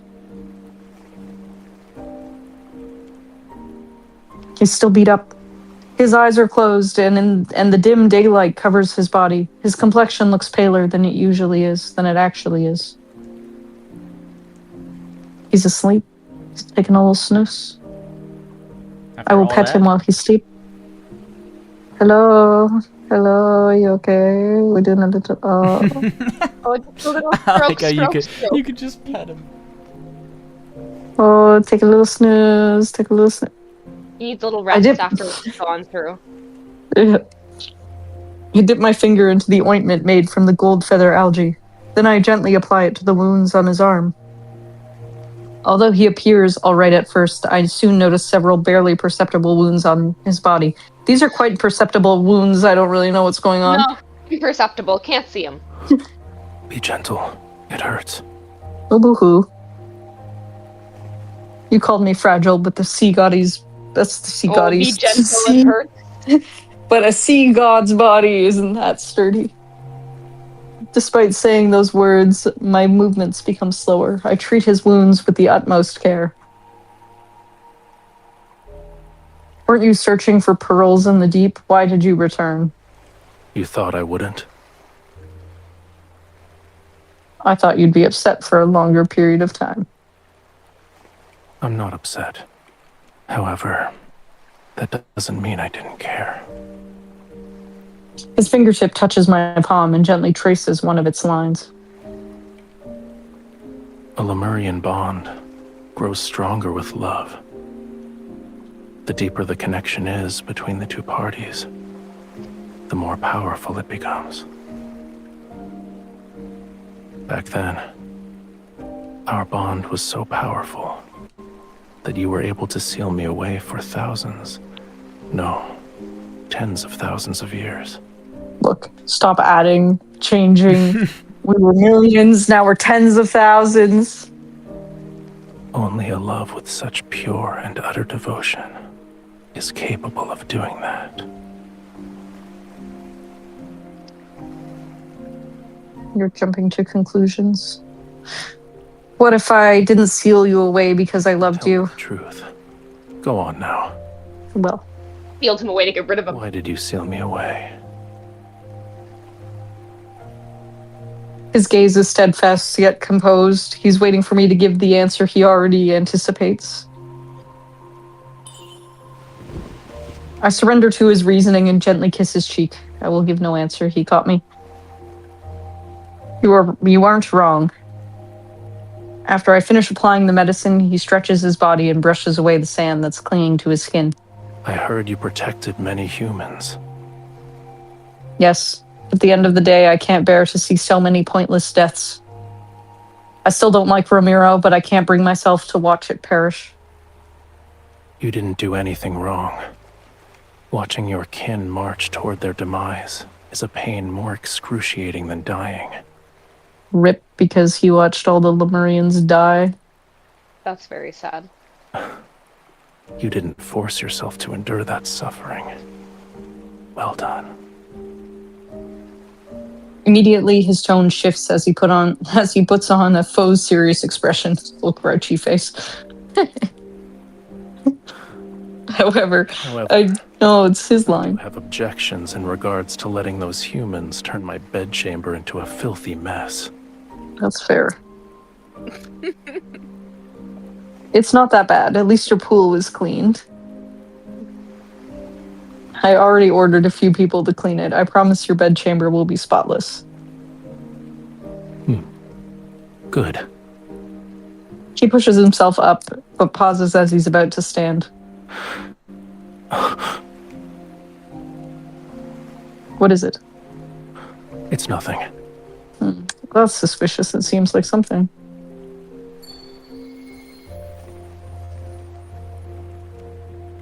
I mean, he does just like to go... So, maybe it was nothing. He's injured. Look at him. You can see the injuries on him. I ointmented him up. He's fine now. They're barely noticeable. He's still in pain. You can't even see them. He's smeared in blood. Surging waves wash over the reef as the water recedes. His tail transforms into a pair of legs. Maybe he can't stand because he didn't have legs. Let's return to the temple. I need to see its condition to feel at ease. Okay, an interesting note at this point, he doesn't have his hair accessories or his face accessories. Oh, they're gone. He's basically naked. I don't know if this is on purpose or not. Is this a bug? Bug. I don't think so. Screenshot. I don't know. It just makes him look... He looks cute like that, though. Like, he looks messy. It's just very odd. I nod a second later, then notice a small crack in the necklace's seashell.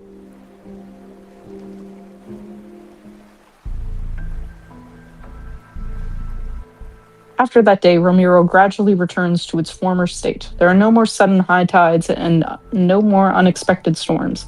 The text in The Tome of the Sea God remains the same. The nightmare of Romirro being submerged seems to vanish into thin air along with the overcast sky. The prophecy didn't come to fruition. Romirro won't sink. The sea god and his bride protected us. We must express our gratitude and worship them forever because they live forever. The people are immersed in the joy of surviving a catastrophe. They renovate the temple so it's more magnificent and elaborate, erect taller statues, and supply Raphael and me with an endless stream of gifts. We've already established Raphael doesn't want any of that, so this is hilarious. But has the dust truly settled? Your Highness. Passing through the crowd of onlookers, Fairy hurriedly approaches. She bows before me. On the shore lies a dead, enormous silver fish. It's almost as long as several adult men if they were laying down and lined up in a row.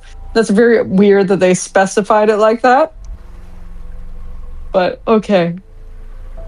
It was discovered by the fishermen who were preparing to set sail this morning. We don't know if the fish washed ashore after it died or beached itself. Maybe this enormous fish is a good omen from the heavens.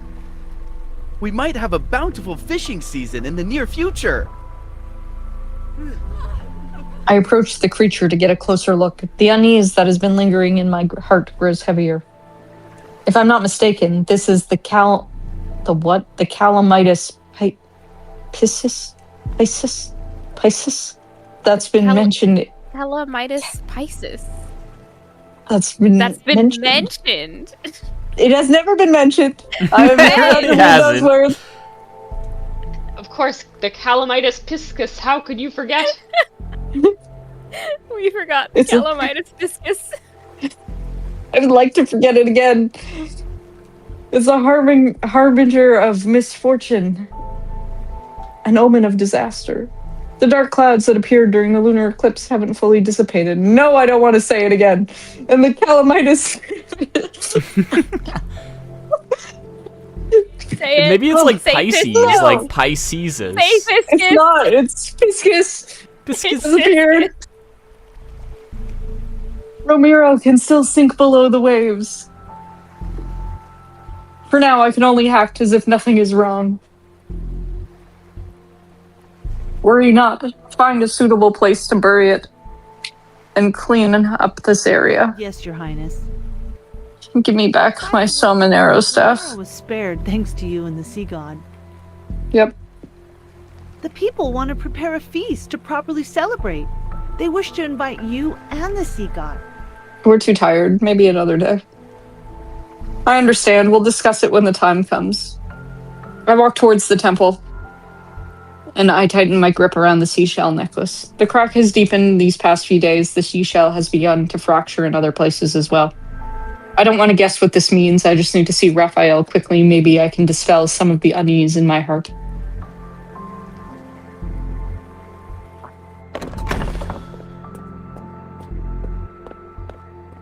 Raphael, I need to ask you, Raphael? Stopping the storm that night consumed too much of Raphael's power. He's been staying in the temple to rest. Yet right now I sense something is off. I don't hear the sound of flowing water by the pool. When I left, he was still dozing by the water's edge. I rushed to the pool only to find that the springs had dried up. The water resembles an inky black void. That's gross. I'm running by the pool again. Something. Something.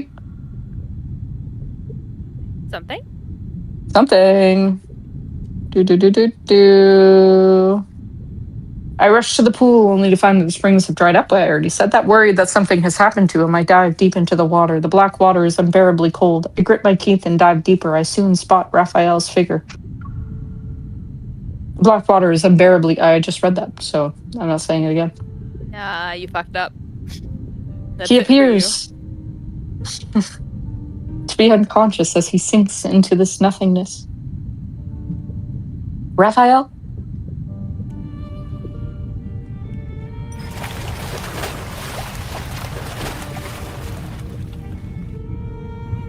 Mustering all the strength I can, I grab him. However, I'm not strong enough to pull him up. This won't work. I need to wake him up. We're doing a little resonate.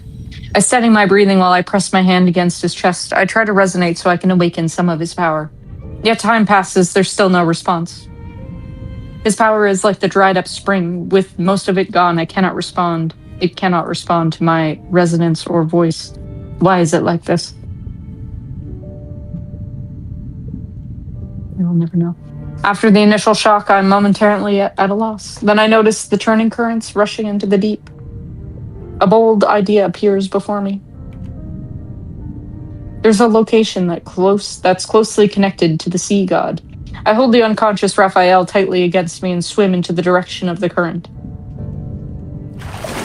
I cannot pull him up, but I can swim with him in a different direction. Cough, cough. Fortunately, my guess was correct. The pool's current is connected to the sea itself. which allowed me to successfully get Raphael out of the temple. I prop Raphael against the reef, recalling how he summoned the Fantasia shark. I make the same gesture he did and bring my... After many clumsy attempts, I finally succeed. A skeletal Fantasia shark appears in the distance at the far end of the sea. It swims to my side and uses its rigid, bony snout to give a friendly nudge to my hand. Can you take Raphael and me to the sea god's tomb again? He's dead. Now I'm going to put him in his tomb. It doesn't seem to understand what I'm saying, so I repeat myself several times. Finally, it extends its fin bone, and gestures for Raphael and me to climb up onto its back. Thank you. It's fin bone. It's fin bone. It is skeletal. It gestured with its fin bone, yeah. After I steady Raphael on its back, the Fantasia shark turns around and transports us to the ocean's depths.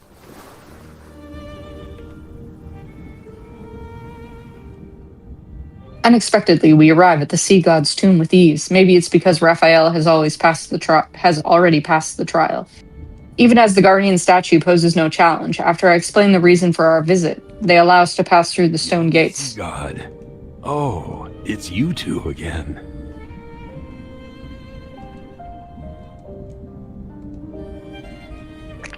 Your quintessence, I am here to make a request. I need your help.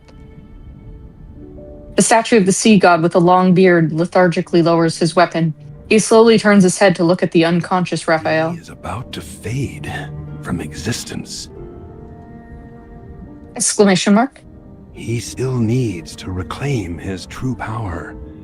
Yet he almost exhausted the small amount of divine energy he possesses.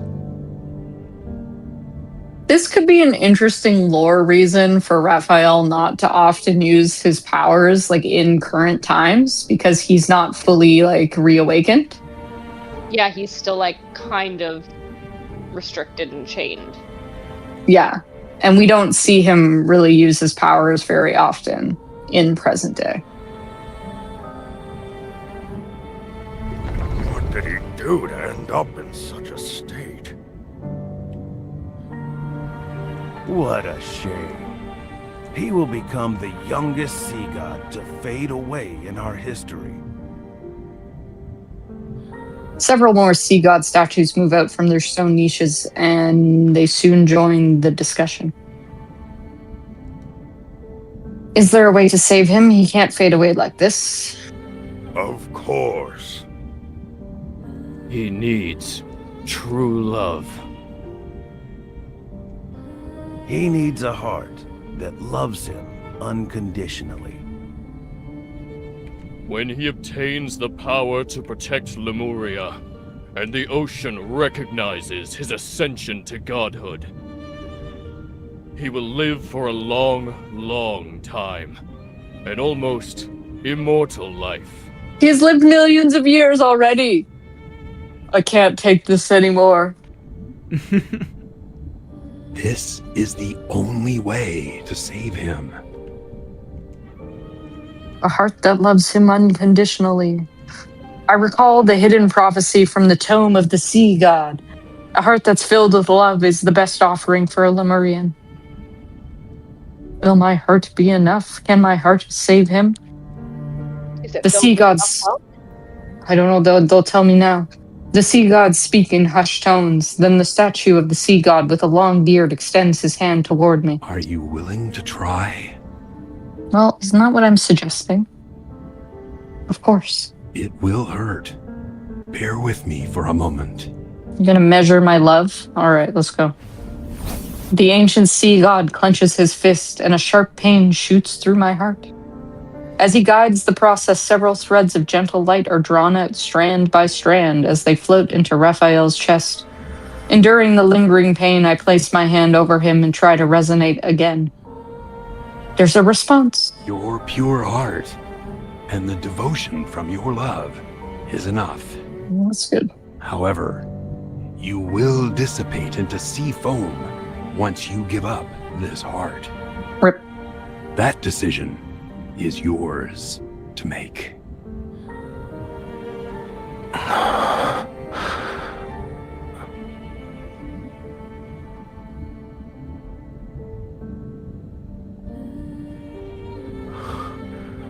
The sea god's tomb. How did I end up here? You've been unconscious for a long time. These sea gods woke you up.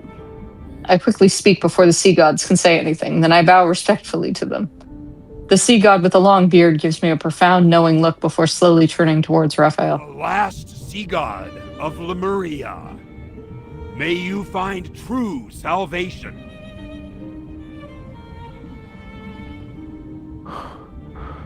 Thank you.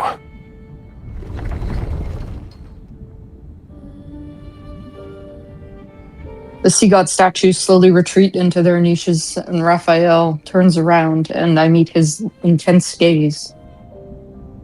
You're hiding something from me. Maybe. You're the one who's been hiding things from me.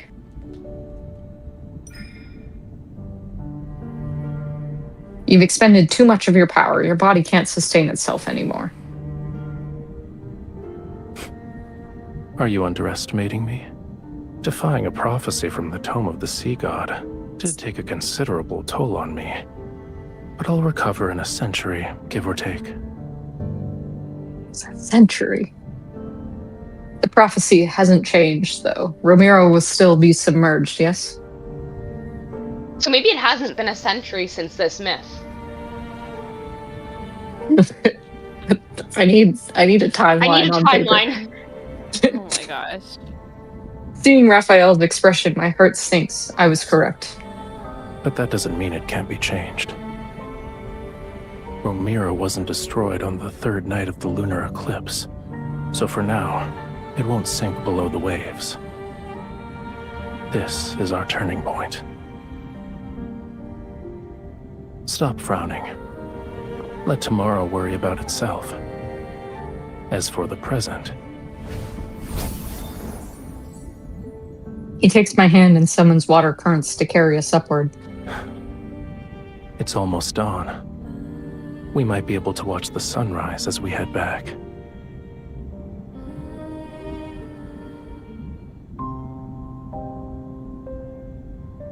After returning from the sea god's tomb, Raphael has returned to his normal self. The water in the pool has become clear again. He also doesn't spend the entire day inside the temple. Instead, he enthusiastically takes me to explore Romirro's streets, alleys, and the wilderness.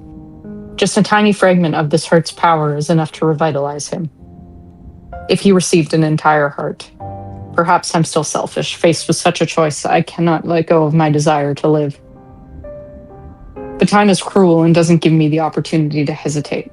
After a night of rain, dark clouds once again spread across the sky above Romirro. The time Raphael spends sleeping in the water increases with each passing day.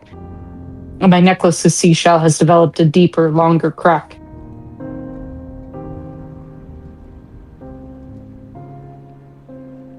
Raphael, the sky has cleared. We should go out to the foot of Mount Anyuna.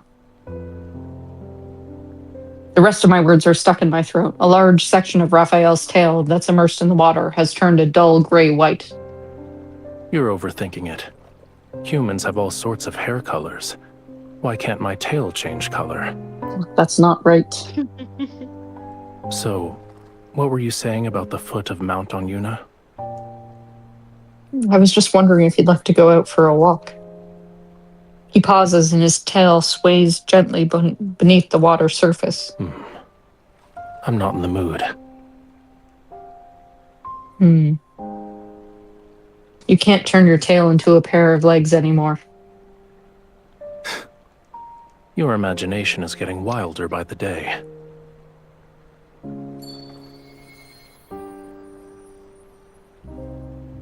He parts the ripples on the water surface under the undulating waves. His tail transforms into legs. You wake me from my peaceful nap and throw an accusation. He adjusts his position to rest his head on my lap. He closes his eyes. You owe me a sweet dream. All right. I gently stroke the top of his head and lean down to kiss him. The seashell around my neck dangles. It sways in front of Raphael's peaceful sleeping expression. The cracks on its surface are glaring. I grasp the seashell and gently try to wipe away those marks. I pretend not to see the scales on his legs. I pretend Raphael isn't showing any signs of something being off. I pretend that everything on this land will remain as peaceful as it is today.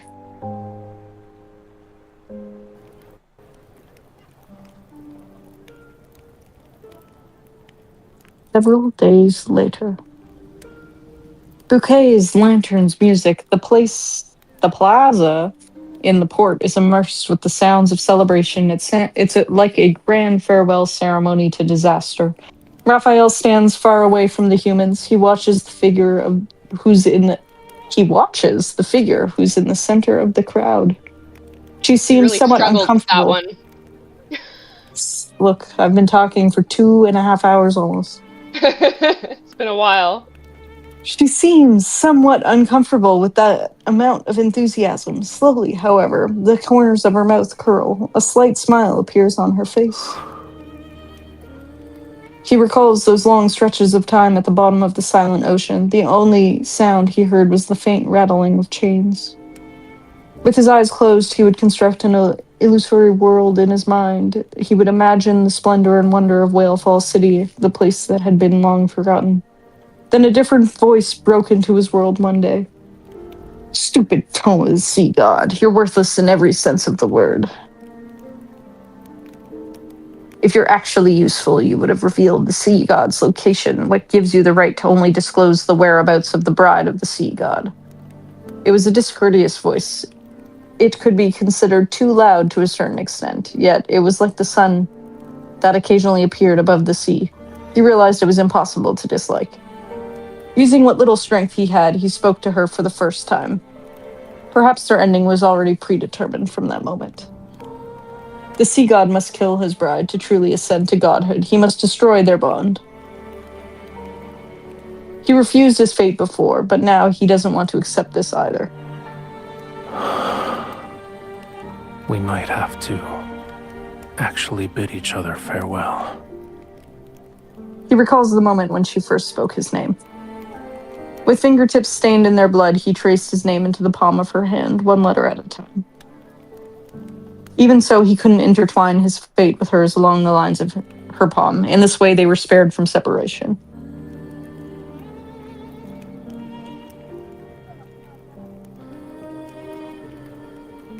I need to leave Romirro again. We won't be seeing each other for some time. I frantically search for Raphael's figure in the crowd, but only catch a message in the sea breeze carried to me. Fortunately, our bond guides me to him. In a lit corner, I catch Raphael's fingers. You were in a hurry. She does a lot of holding his fingers instead of his hand. It's true. Where are you going? Looking for pearls. Once I recover that part of my power, I'll return. I don't believe you. His life force is fading away at an alarming rate. Under the illusion of an intact seashell lies a reality with cracks becoming increasingly more severe. His heart is also riddled with countless wounds. Raphael, is there anything you need me to do for you? Tell me, no matter what it is, I'll do it. Just say that you want your heart back, I'll return it to you. No. How long will you be gone? It's hard to say. Maybe it'll be a year or two, a century or more. Perhaps even longer than that. Don't worry. Even after I'm gone, you and Romirro will survive. This is a god's promise to you. What is he planning to do? If he's making this kind of promise, it means he'll do something that I don't want to imagine. I won't be able to accept it. So, when are you leaving? Let me see you off. All right.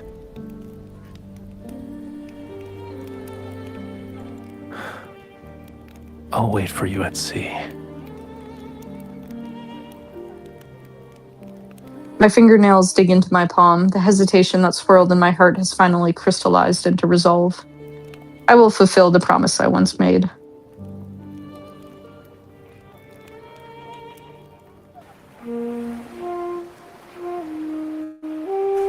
I will still shittily play this tune. You're so bad at this. It's a simple melody, yet you still haven't learned it properly.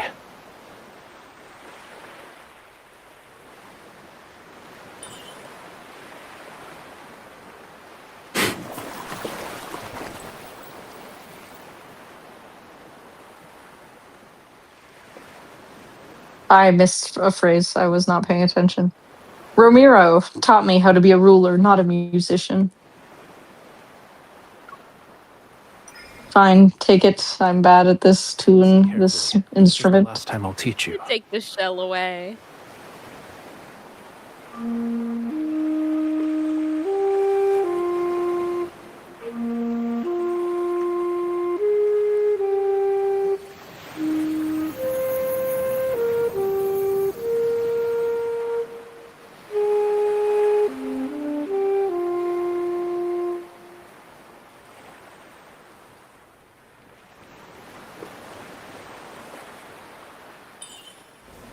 He looks so sad.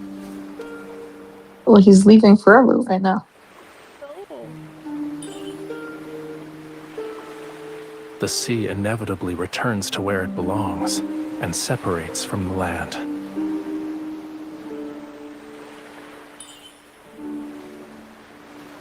But the sea always meets the, oh, we're doing the thing. We're doing the thing. But the sea always meets the shore. We could see each other again.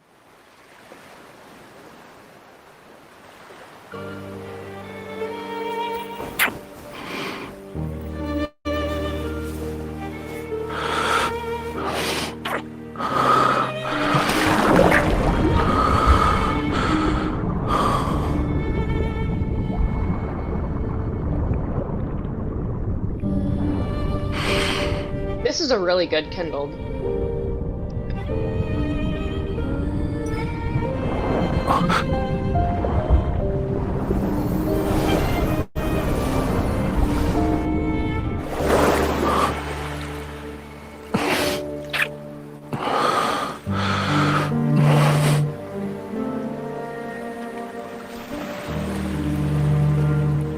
You want to say something else?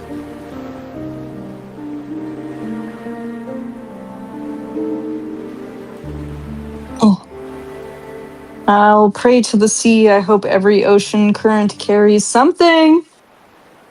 Carries you to bright, warm places. The sea heard your wish.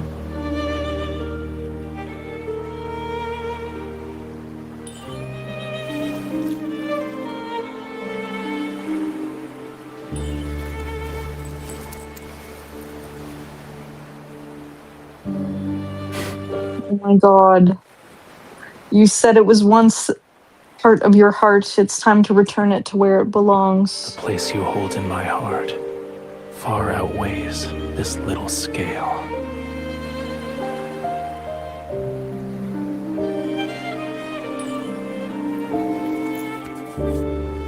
Because of my selfishness, the speed at which this runs is too fast. I took the heart that belongs to you.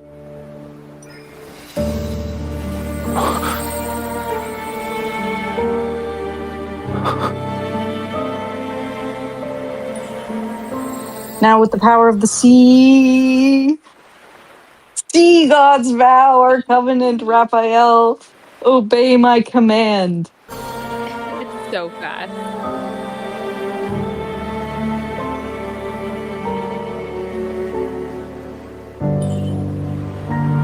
Reclaim this heart and end our everlasting bond. No, I refuse to accept this betrayal.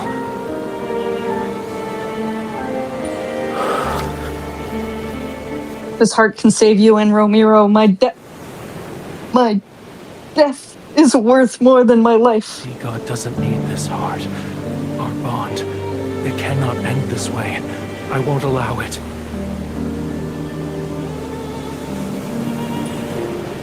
Although our covenant has been broken, I'll become one with the sea. And stay.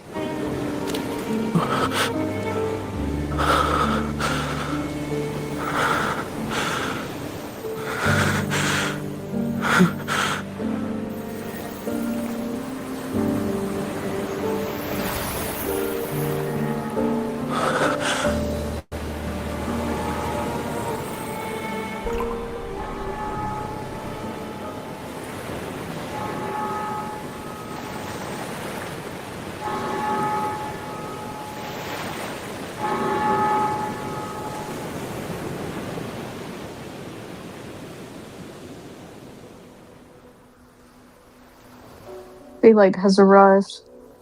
The tides surge, waves build upon waves. They're so powerful that they scatter the clouds in the sky. The black seawater bleeds crimson, then the red fades and takes the darkness with it.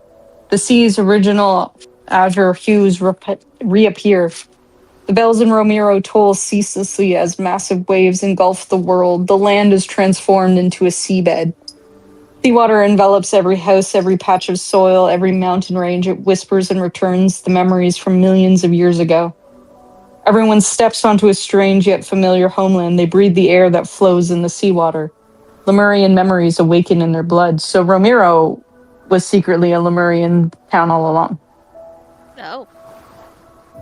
Everybody was Lemurian? Yeah. Phantasmal whales leap from water and return to the sea. That's cute because I believe a phantasmal whale leaps out of the water in Raph's not wedding card. They swim through the city that has been reborn. Whale Falls City. We were there the whole time. It was there the whole time. What did she die for? Well, it wasn't. It wasn't entirely Romirro, about them, but so Whale Falls City is Romirro, but Romirro was like on land and not in the water. And so when she dies, the sea takes Romirro and returns it to its original existence as Whale Falls City. Like the people were worried about Romirro being overtaken by the sea as like their apocalyptic event. And so part of it seemed to be like, we're stopping this apocalyptic event, but in the end it was gonna happen either way. But they didn't know because they didn't have their memories. But yeah, but like she kind of died for nothing. Well, no, I think it's that she had to die no matter what. Because if she dies, then Raphael dies, which is she doesn't die. If she lived, Raphael was gonna die. What I mean. So like even if they knew all that, like if she had lived, Raphael would die. So she died so Raphael could live. Yeah. The sea god stares at his hand, where there lies the pearl ring given to him by a young woman. It still gleams with a lustrous radiance. It gently encircles his finger. It's like her embrace that never lets him go. I think Raphael should have a pearl ring on his finger at all times. I think it's a scam that they didn't do that. That would be really cute. And also his his affinity 100 is not a pearl ring, and I think that also should be pearl now. Oh, missed opportunity. It would be so good if it was pearl. They should all have different stones that represent them, the way they have fruits and flowers. True. It shall keep him bound to this sea forevermore. That's it. That's it. What do we think of Tears of Romirro? We just did God of Annihilation, and I just find it interesting that the vibe is really different. Like, each myth has its own atmosphere, and this one is very sad and dark. It's very gothic. I was gonna say, yeah, it's very melancholic compared to the other ones. Yeah. And that's not, I mean, I know that Raph is way deeper than the funny guy, but as somebody who's only seen Raph on the very surface, it felt like, it's nice to see something deeper. Well, he's very facetious. He doesn't show you all of who he is. You don't get to know him all at once. And, he's always misdirecting you. But inside, he's sad boy. I liked that I knew what was happening the whole way through. Except for their ages. problems I definitely had no clue why they Yeah, kept... how old is everyone? How old she is and why she's known people for hundreds of years, but also was just 15. And also is just a human? We'll never know. Like, what? Maybe this is like before the original sin, where like humans can live forever. Oh my god. Maybe. I don't know if this part was intentional, so I didn't bring it up. It might just be a reusing of assets, but the beach background that they use here to represent like the coast of Romirro is the same beach that MC meets Raphael in like as a child in like the I think they just universe. only have one beach. That may It is hard to be tell. the one beach they have. It may be the one beach they have because we already know that like the inside of the palace here, the assets are all the same here as they are in God of Annihilation. And it's not like that's the first time that they've done they that. only have one or two unique backgrounds per myth. Yeah. So I think not a in lot of this super case, they had, like in this one in particular, there was I would say many more unique ones because a lot of them take place, like a lot of the scenes took place under the sea. Yeah. Which they can't really reuse. Yeah, they have a lot of unique Raph under the sea backgrounds that they can only use for him. But every other asset has because been only he goes before. beneath the sea. Only he can be under the sea. The other boys need to get new things. They need to be in places the boys can't be. Either way, though, I thought that reusing that background is interesting because it just adds some interesting parallelism when it's like, oh, meet me at blah, blah, blah. And it's like, but in the future, he will say that to her again and she will fail to meet him. Well, she does meet him, and then doesn't Silas do something? No, Zane like erases her memories. Oh, Zane. I think canonically Silas saves her from the experimentation area, and then he doesn't meet her again until he kidnaps her. I think that's true. Which is interesting because all of them do kind of tie together into the modern timeline in some way. All of the myths are relevant. All of their relationships are relevant in different ways. And I think Raph is like, he meets her first before all of them. Yeah. Well, technically, I guess Caleb meets her first. No, this is before that. Yeah, because Caleb It's before the and adoption. MC, they become adopted siblings after she is freed from the facility. Yeah, so I guess technically he meets her first. Wait, at what point does... Okay, yeah. Need to put together a timeline. That would be a fun post. Let's start putting together our personal timeline of when we think she has met all of these guys. Well, because I guess when Raph goes to stalk her at her school, they don't really ever interact. So I guess she doesn't know he's there, but he is there. Creepy. What a creepy guy. Well, I enjoyed this myth. I thought it was really good. Yeah. This one is a good one. It has a very interesting atmosphere. Yeah, I'm really curious to see what King of Darkhold or whatever the Xavier one is, like, just to get more of an idea of like what the myths are looking like across the board. I'm excited for Silas's myth. I want to see what Silas. Of course you are. Of course you are. That's all I care about. I don't want to see Nobody's King of surprised Dark about Knight. that. I want to see Silas's third myth. Oh my gosh.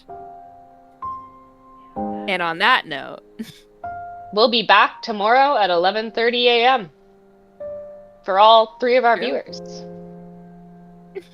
We'll see you for then. all three of you. Bye.